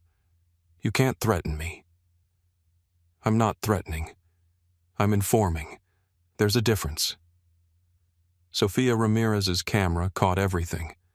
Her viewers were going insane in the comments, cheering for Mrs. Collins, and Dr. Palmer demanding justice, calling for boycotts. The tide had turned, and Carol Preston, for all her years of treating passengers like nuisances to be managed, had no idea how to handle passengers who fought back. She retreated to the galley where Derek was waiting. "This is out of control," she said, her voice shaking. "They're organizing. They have doctors and teachers and influencers. There are thousands of people watching online." Derek's jaw tightened. "It's fine. They're just passengers. They'll file complaints, nothing will happen, and we'll be flying next week like nothing changed. What if it's different this time? It's not different. It's never different. The union will protect us. They always do." But even as he said it, Derek felt the uncertainty beneath his bravado. This felt different. The way the passengers had rallied, the way that man in the hoodie had stayed so calm, so patient, as if he was waiting for something. What was he waiting for? Nate had seen enough. He had observed the gate agent's dismissiveness, the crew's arrogance, Carol's targeted humiliation, Derek's assault. He had watched good employees like Elena get silenced while bad actors like Carol and Derek faced no consequences. He had documented everything built. His case waited for the right moment. The moment had come. He pulled out his phone, not the burner he'd been using for notes, but a second device he'd kept hidden in his jacket's inner pocket. His real phone. The one with the contact list that included senators, CEOs, and the head of his own legal department. He scrolled to a familiar name, Catherine Shaw. The call connected on the first ring. "Nate. Is everything okay? It's been hours." "Catherine. It's me, Flight 892, Chicago Crew Base. It's worse than the reports. Much worse." He heard her sharp intake of breath. "Tell me." He spoke quietly but clearly, angling his body away from Jason to provide some privacy. Not that it mattered. In a few hours, everything would be public. The gate agents were hostile and dismissive, denied wheelchair assistance to an elderly couple, refused family boarding to a mother with small children. The crew arrived 22 minutes late and blamed traffic. That alone is enough to... There's more. The senior flight attendant, Carol Preston, sprayed air freshener at me, deliberately, in front of witnesses. A clear act of targeted discrimination. Nate. And then the captain, Derek Lawson, poured hot coffee on me. Claimed it was turbulence. It wasn't. I have at least 50 witnesses, including a trauma surgeon and a social media influencer who's been live streaming to over 200,000 people. Silence on the line. Then, you've been assaulted. On your own aircraft. By your own pilot. That's correct. I'm dispatching now. Who do you need HR? Legal, security, and make sure media management is standing by. This is already viral. There's no putting this genie back in the bottle. We'll be at the gate when you land. Are you safe? Do you need medical attention? I'm fine. The coffee wasn't hot enough to cause serious burns. But Catherine, there are passengers on this flight who've been treated terribly. A young man having anxiety attacks. An elderly woman who was dismissed and degraded. A young mother who was denied basic accommodations for her children. A doctor who had to step in because the crew wouldn't. This isn't just about me. I understand. When we land, I want everyone to know who I am. No more hiding. If we can't clean our own house in public, we don't deserve to run an airline. Understood. See you on the ground, sir. Nate ended the call and slipped the phone back into his jacket. Jason was staring at him with wide eyes. Who was that? Someone who's going to help. You called someone Catherine and talked about your own aircraft. Jason's voice was barely a whisper. Do you work for Horizon or something? Nate looked at him, this nervous young man on his first flight heading to the most important interview of his life, who had witnessed discrimination and assault and had chosen to stand up anyway. Today I'm just a guy in a middle seat. But tomorrow might be different. That's not an answer. No, Nate agreed. It's not. But you'll understand soon. Jason wanted to press further, but something in Nate's expression stopped him. There was a calmness there that went beyond ordinary patience, a certainty that suggested forces were in motion that couldn't be stopped. Whatever was coming, Jason realized the man sitting next to him had just set it in motion. From the forward galley, Carol Preston had been watching. She couldn't hear what Nate had said on the phone. The economy cabin was too noisy, but she had seen the call, had seen the intensity in his face, had seen him put away a second phone she hadn't noticed before. Something was wrong. Very wrong. She found Derek in the cockpit where he was pretending to monitor systems he had long since delegated to autopilot. The hoodie guy just made a phone call, she said. Looked serious. Derek didn't look up, so probably calling his lawyer. Let him. We have 27 years of seniority and a union contract that... Derek. Her voice was sharp enough to make him turn. I heard him say something about your own aircraft. What I couldn't hear everything, but I heard your own aircraft and the name Catherine. Derek's face went pale. Catherine. There was only one Catherine he knew of who would be getting phone calls about aircraft. Catherine Shaw, the COO of Horizon Airways. No. Impossible. The passenger in 31B was just some guy, some nobody in a hoodie and jeans. CEOs didn't fly economy. CEOs didn't let themselves get sprayed with air freshener and splashed with coffee. CEOs had people, protections. They didn't sit in middle seats on regular flights. Unless they wanted to see what really happened on their planes. Unless they were conducting some kind of test. Derek's mind raced through the possibilities. What if the man he'd been mocking, threatening, assaulting for the past 2 hours wasn't a random passenger? What if he was someone important? What if he was... No. That was paranoid. That was crazy. But Derek couldn't shake the feeling that something terrible was approaching. Something that all his seniority and union protection couldn't save him from.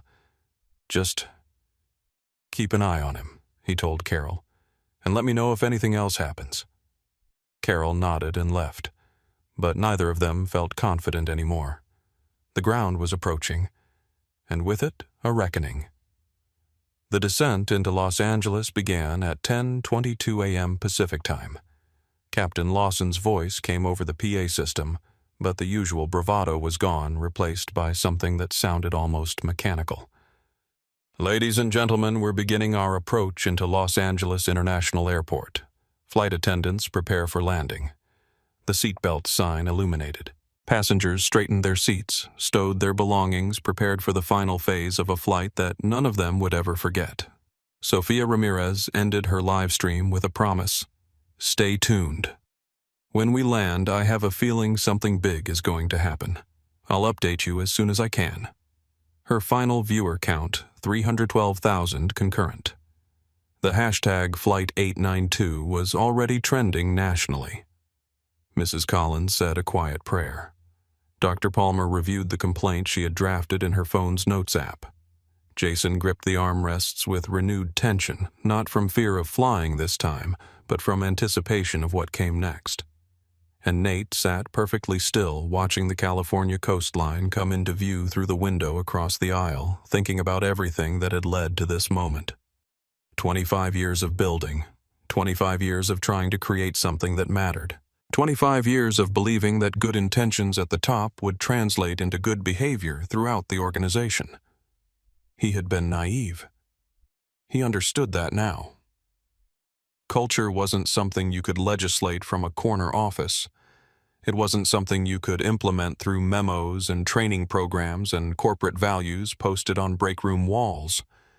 Culture was what happened when no one important was watching. Culture was the small decisions, the daily choices, the accumulated weight of 1,000 interactions that either built trust or destroyed it. He had failed to watch, and in his absence, people like Derek Lawson and Carol Preston had built their own culture, a culture of contempt, a culture of untouchability, A culture where passengers were cattle and employees who cared were punished for caring. Today, that culture ended. The plane descended through a light haze, the sprawl of Los Angeles emerging below like a circuit board of streets and buildings. The ocean glittered on the horizon. The sun was bright and warm. It was a beautiful day for a reckoning. Derek emerged from the cockpit one final time. He walked through the first-class cabin without stopping through business class with only cursory glances until he reached economy. He stopped at row 31. "Hey, buddy." His voice was attempting casual but landing somewhere closer to desperate. About earlier, no hard feelings, right? Sometimes these flights get tense and things happen that... Captain Lawson. Nate's voice was quiet, controlled utterly without emotion. "I have no hard feelings toward you." Derek's eyes searched Nate's face for something: mockery, anger, fear, and found nothing. Just calm. "Good," Derek said uncertainly. "Because I'd hate for a simple misunderstanding to become something it isn't. You know how these things get blown out of proportion sometimes. I'm sure they do. So we're good. No complaints. No social media drama." Nate smiled. It was a small smile, barely there, but something about it made Derek's blood run cold. "Captain Lawson, I think we understand each other perfectly. What does that mean?" "It means you'll find out soon enough." Derek felt fear clawing at his throat. This wasn't how passengers talked to him.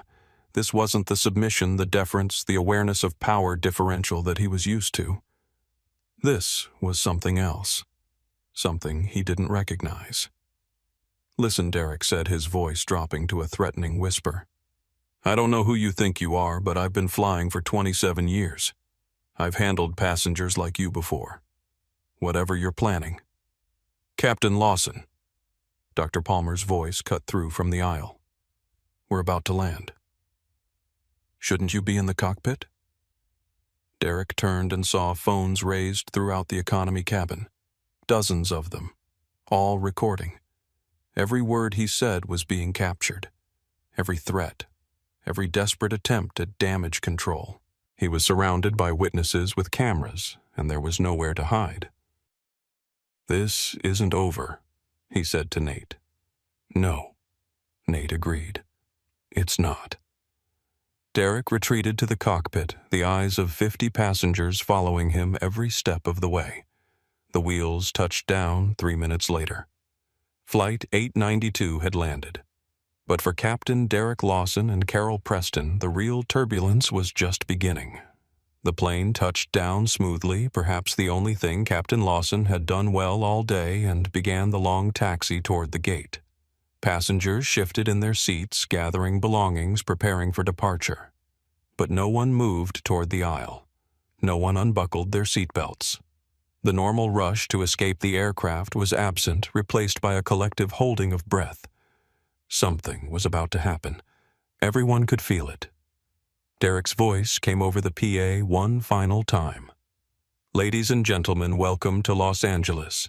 Local time is 10:47 a.m. Thank you for flying Horizon Airways. We hope you enjoyed your flight."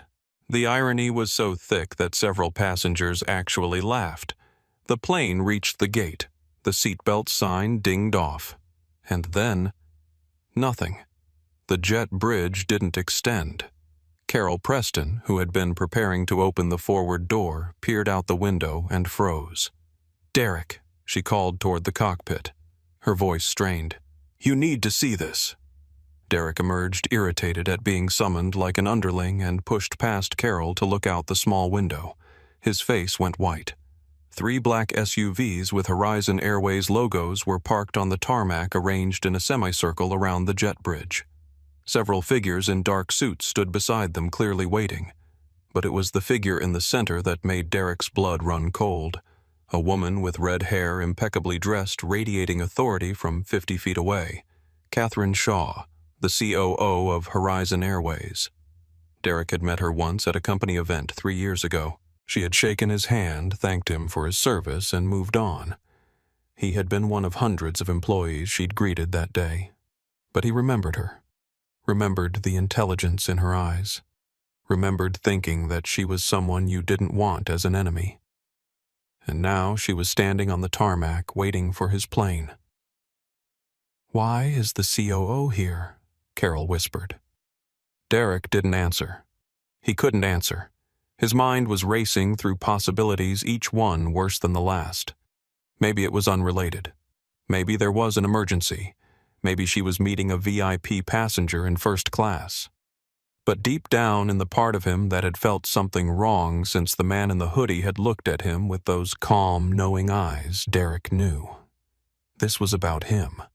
This was about what he'd done. And there was no union, no seniority, no 27 years of service that could save him from what was coming. The jet bridge finally extended, but the door didn't open for passengers. It opened for Catherine Shaw. She stepped onto the aircraft with the confidence of someone who owned every inch of it, which, in a sense, she did. Behind her came Robert Fields Horizon's HR director, carrying a tablet and wearing an expression that suggested he had been pulled from something important and was not happy about it. 2 security officers from airport operations followed their presence, making the situation feel official and final. Carol Preston stood by the galley trying to project calm authority and failing completely. Her hands were shaking. Her makeup was smudged. She looked like a woman who had just realized that everything she'd taken for granted was about to be stripped away. "Ladies and gentlemen," Catherine announced, her voice carrying clearly through the cabin. "Thank you for your patience. Please remain seated for just a few more minutes. This won't take long." Derek emerged from the cockpit, adjusting his uniform jacket in a futile attempt to look composed. "Catherine, what's going on? Why is HR here?" Catherine didn't even look at him. "Captain Lawson, please step aside. I don't understand what—" "You will. Very shortly." She walked past him through first class, through business into economy. Every passenger watched. Every phone was recording. Every breath was held. She stopped at row 31. "Mr. Crawford." Her voice was formal, respectful. "Are you all right, sir?" The name landed like a bomb. Crawford. For a moment, the cabin was absolutely silent. Then the whispers started building like a wave. "Crawford. Did she say Crawford? That's the—" "Oh my God." Derek staggered backward, his hand reaching for the nearest seat to steady himself. Crawford. Nathaniel Crawford. The founder of Horizon Airways. The man whose signature was on every paycheck Derek had ever received. The man who owned the planes, the routes, the company, everything. The man Derek had told to sit down, shut up, and know his place. The man Derek had poured coffee on. "No," Derek whispered. "No, no, no." Nate stood up. He removed his baseball cap, letting his face be fully visible for the first time. And then he stepped into the aisle, coffee-stained jeans and all. The reveal was complete. Sophia Ramirez had her phone up instantly, capturing the moment, her whisper shout audible to the entire cabin. "Oh my God! Oh my God!" She called him Mr. Crawford. "That's Nathaniel Crawford, the owner of Horizon Airways. The guy in the hoodie owns this airline." Her chat exploded. Her viewer count spiked. Across the world, thousands of people watched the moment everything changed. Jason's mouth was hanging open. You're... Mrs. Collins clasped her hands together. "Praise God." Dr. Palmer allowed herself a small, satisfied smile. "Well, that explains the calmness." And Carol Preston looked like she might actually faint. Nate surveyed the cabin, the passengers who had witnessed everything, the crew members whose careers were about to end, the team from corporate who had come to clean house. He had been invisible for 4 hours. He had experienced what his passengers experienced. He had seen the rot in his own company with his own eyes. Now it was time to cut it out. Nate stood in the aisle of the economy cabin, His gray hoodie rumpled his jeans, stained with coffee, his baseball cap now held loosely in one hand. He looked nothing like a billionaire, nothing like a CEO, nothing like the man whose name was synonymous with this airline. And yet, when he spoke, the authority in his voice was unmistakable. "My name is Nathaniel Crawford." His words were clear, carrying to every corner of the cabin. "I am the founder-majority stockholder and CEO of Horizon Airways. I own this airline. I own this plane. And for the past 4 hours, I've been sitting in seat 31B, watching exactly how my company treats the people who can't fight back." The silence that followed was absolute. Even the children were quiet, sensing that something important was happening.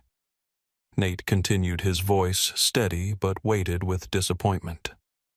"I've spent the last 6 months reading complaints about this crew, about the Chicago base, about a culture of cruelty disguised as customer service, about employees who felt they were untouchable, protected by seniority and union contracts, and the assumption that no one important would ever see what they really did." He paused, letting the words sink in. I didn't want to believe it. I built this airline on the principle that every passenger deserves dignity, every customer deserves respect, every person who boards our planes should feel welcomed, not tolerated.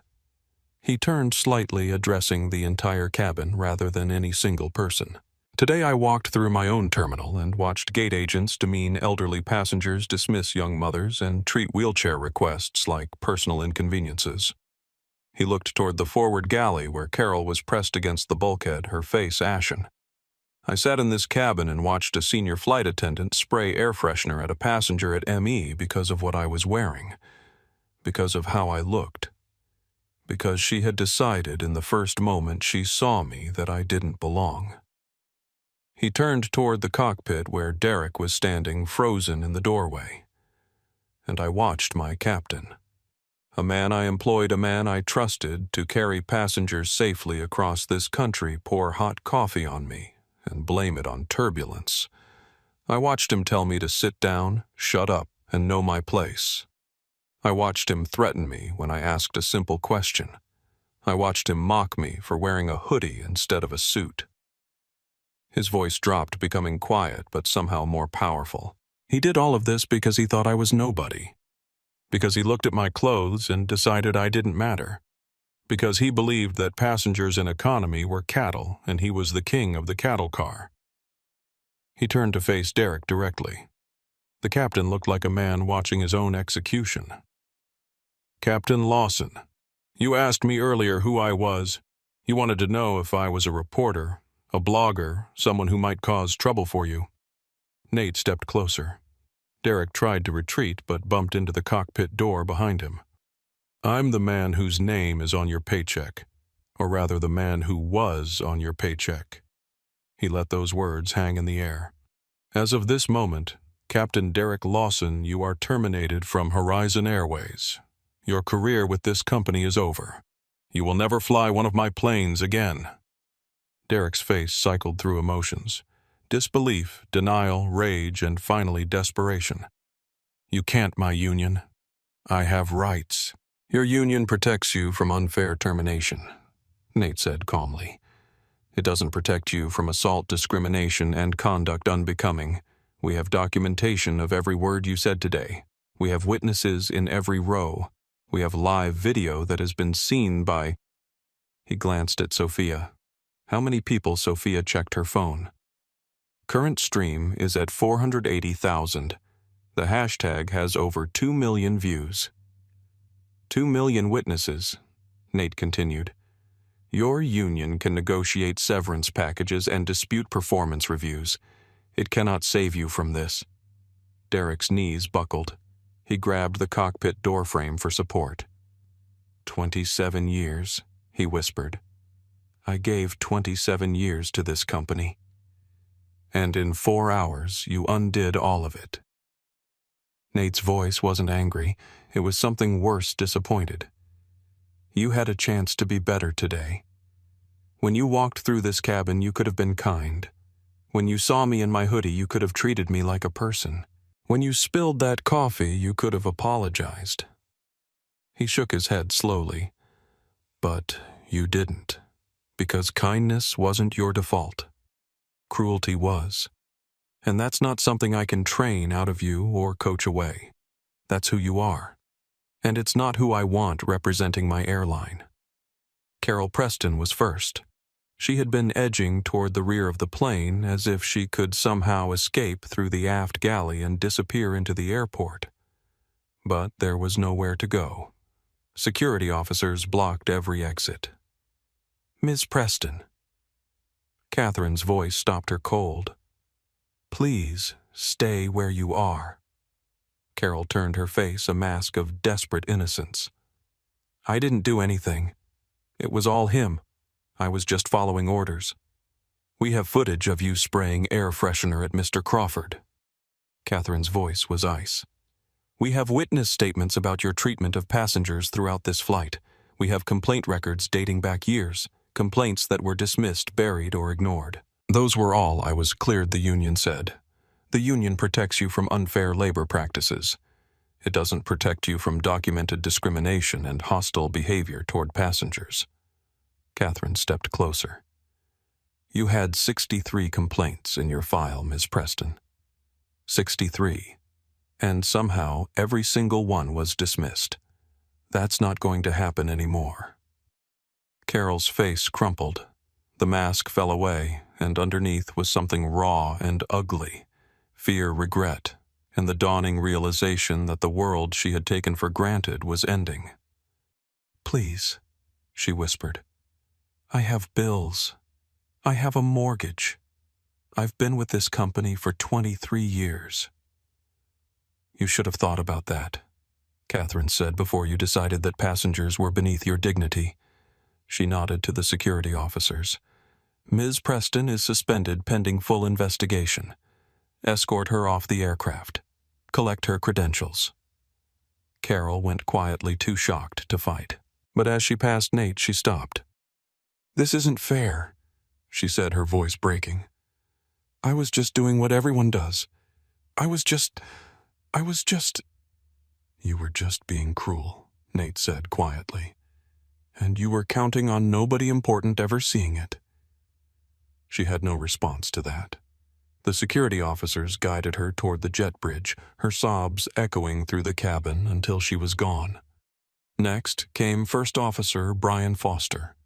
He emerged from the cockpit with his hat in his hands, his face pale, looking like a man awaiting sentencing. "Mr. Crawford, sir. I should have said something. I saw what was happening. I heard the things Derek said. And you didn't speak up."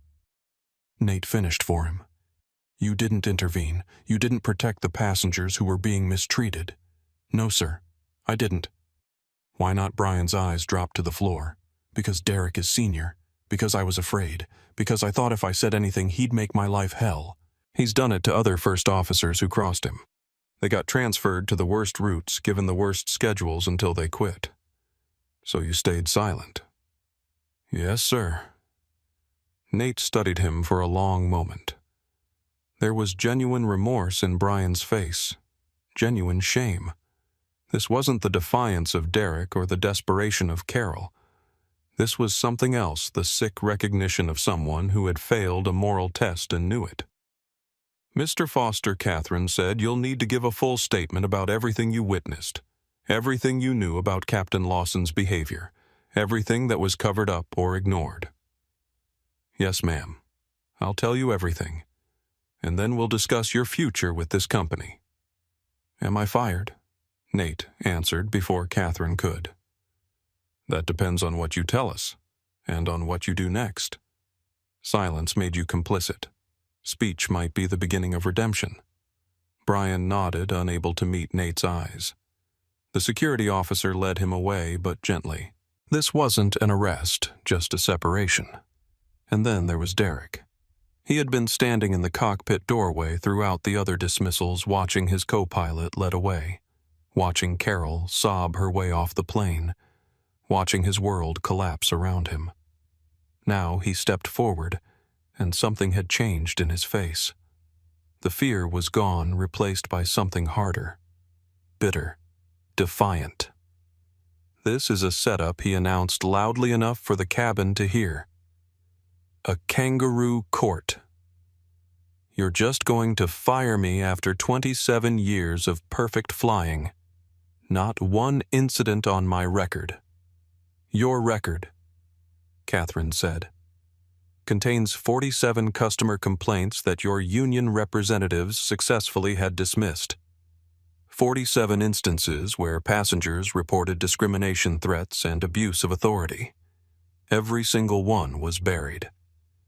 Because they were lies, passengers lie all the time. They make things up to get free tickets. 47 lies." Nate stepped forward. From 47 different passengers over 15 years, all of them coordinated to target you specifically. Derek's jaw tightened. "You're not going to win this. I'm calling my union rep. I'm calling my lawyer. I have rights. I have protections. You have the right to legal representation," Catherine confirmed. "Robert will provide you with the contact information for our HR department. You can have your union representative present for any interviews." "Interviews?" Derek laughed bitterly. "You're going to interview me. After publicly humiliating me in front of the entire plane."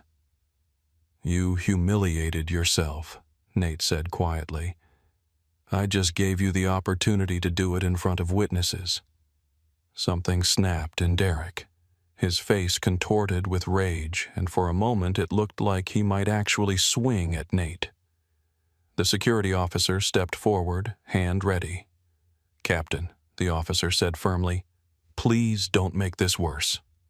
Derek looked at the officer. He looked at Catherine. He looked at the dozens of phones still recording the hundreds of thousands of people watching the complete and total destruction of everything he had built over 27 years. The fight went out of him. "You'll regret this," he said to Nate, but there was no conviction in it. Just the empty threat of a beaten man. "I regret a lot of things today," Nate replied, "but this isn't one of them." Derek reached into his breast pocket and pulled out his company ID. The card that had given him access to cockpits, crew rooms, the inner workings of an airline he had once loved.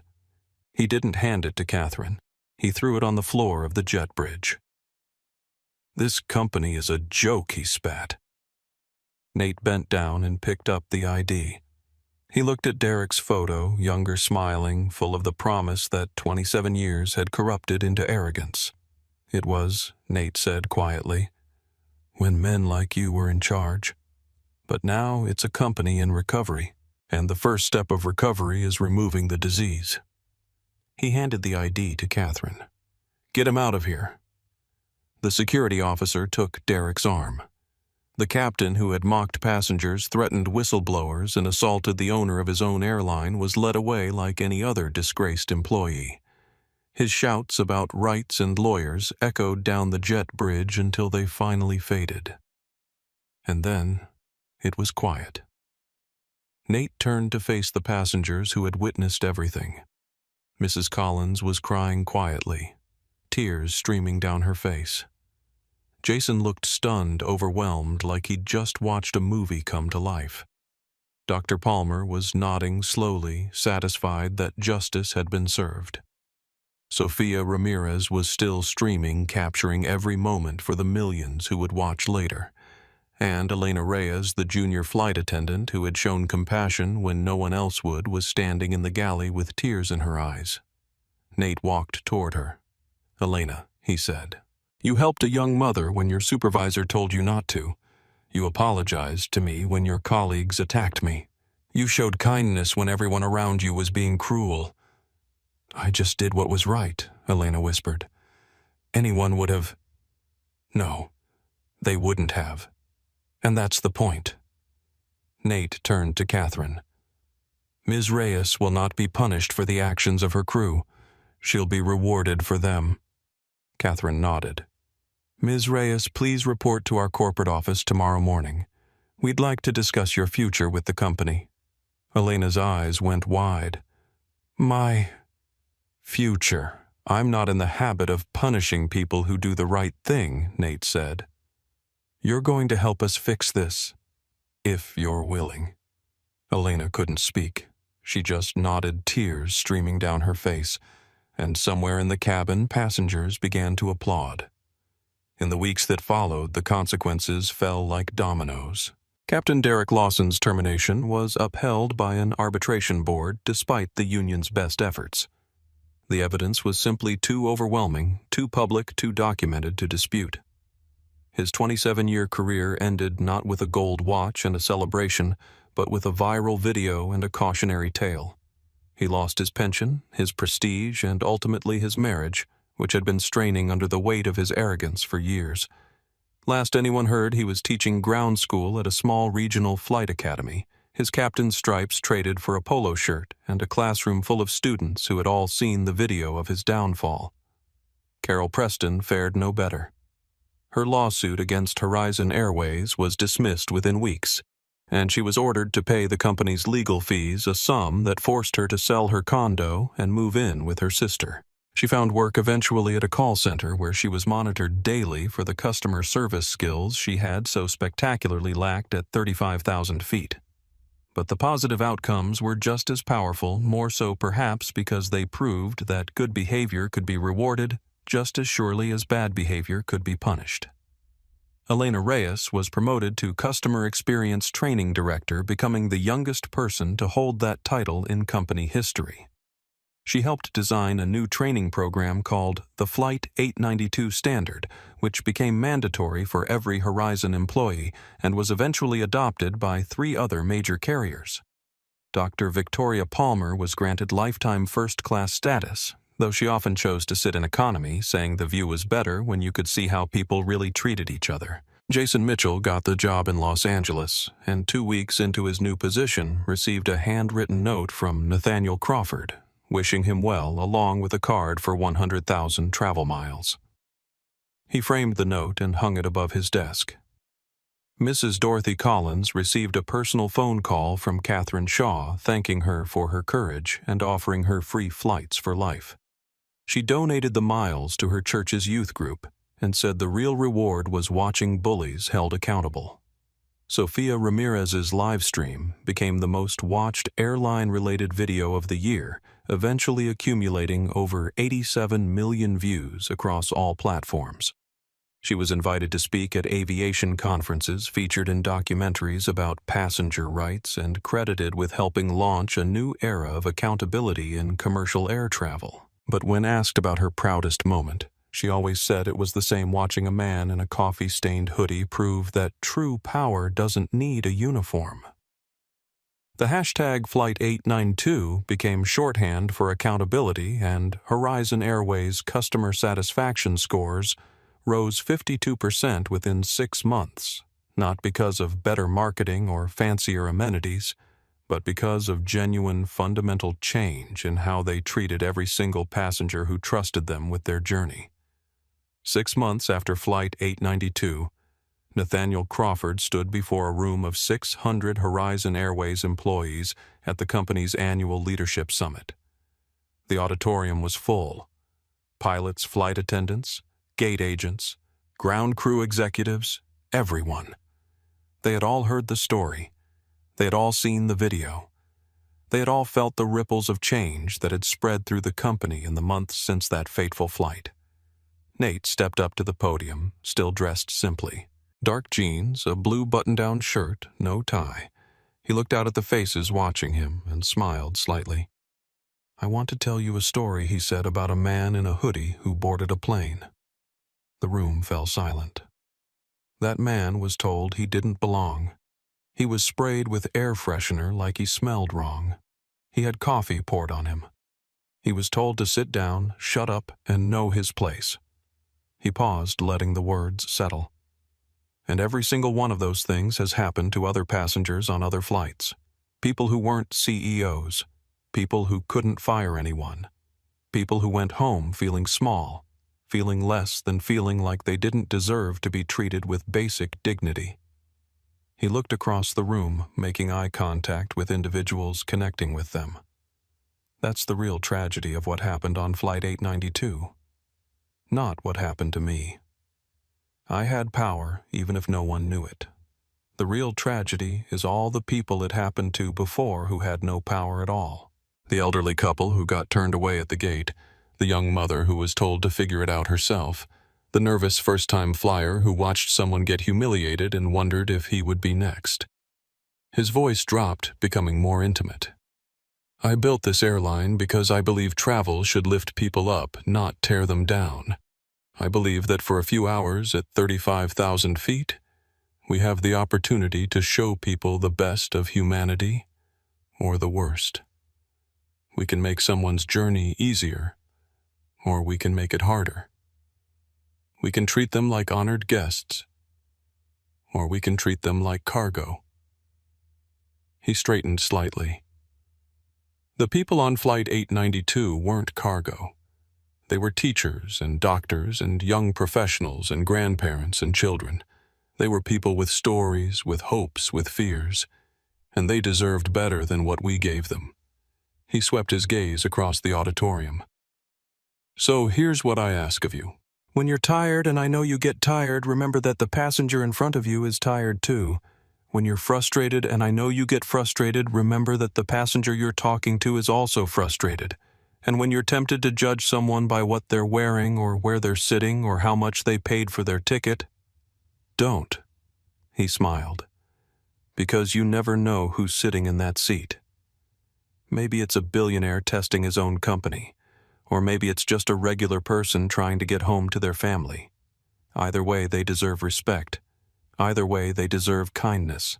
Either way, they're trusting us with something precious. Their time, their safety, their journey. He leaned slightly on the podium. I didn't set out to become a viral video. I didn't plan to fire anyone that day. I just wanted to see what my customers see. I wanted to feel what they feel. And when I did, I knew we had to change. He paused one final time. Change isn't easy. It requires looking honestly at our failures. It requires holding ourselves accountable. It requires choosing to be better every single day, even when it's hard, even when no one's watching, even when the passenger in front of us is difficult or demanding or dressed in a way we don't expect. He nodded once decisively. That's the Flight 892 standard. Not perfection, just humanity. Not luxury, just dignity. Not performance, just genuine care for the people who trust us to get them where they need to go. He smiled at the crowd. Any questions? There were none. Just applause that started somewhere in the back and built until it filled the entire auditorium. And so, Flight 892 became more than a viral video. It became a reminder for all of us that power isn't about uniforms or titles or first-class seats. Captain Derek Lawson thought his stripes made him untouchable. He thought his seniority made him right. He thought a man in a hoodie was beneath him. He was wrong about all of it. And maybe that's the lesson. You never know who's sitting next to you. The quiet person in economy might own the airline. The woman in the middle seat might be a surgeon who will save your life someday. The nervous kid on his first flight might grow up to change the world. Or maybe they won't be anyone famous at all. Maybe they'll just be regular people traveling from one place to another, hoping for a little kindness along the way. And here's the thing, they deserve that kindness either way. So the next time someone looks at you like you don't belong because of your clothes, your skin, your seat number, your ticket class, remember this story. Remember the man in the hoodie who stayed calm while a pilot poured coffee on him, who didn't raise his voice, who didn't lose his temper, who waited, who documented, who let the guilty condemn themselves through their own actions, and then, when the moment was right, responded in a way they never expected. True power isn't about making noise. It's about knowing exactly who you are and refusing to let anyone tell you otherwise. If this story moved you, I want to hear from you. Have you ever been judged by your appearance? Have you witnessed someone being treated unfairly? Drop your story in the comments because the next video we make might be inspired by yours. Hit that like button if Captain Lawson got exactly what he deserved. Subscribe and turn on notifications so you never miss another story of justice served.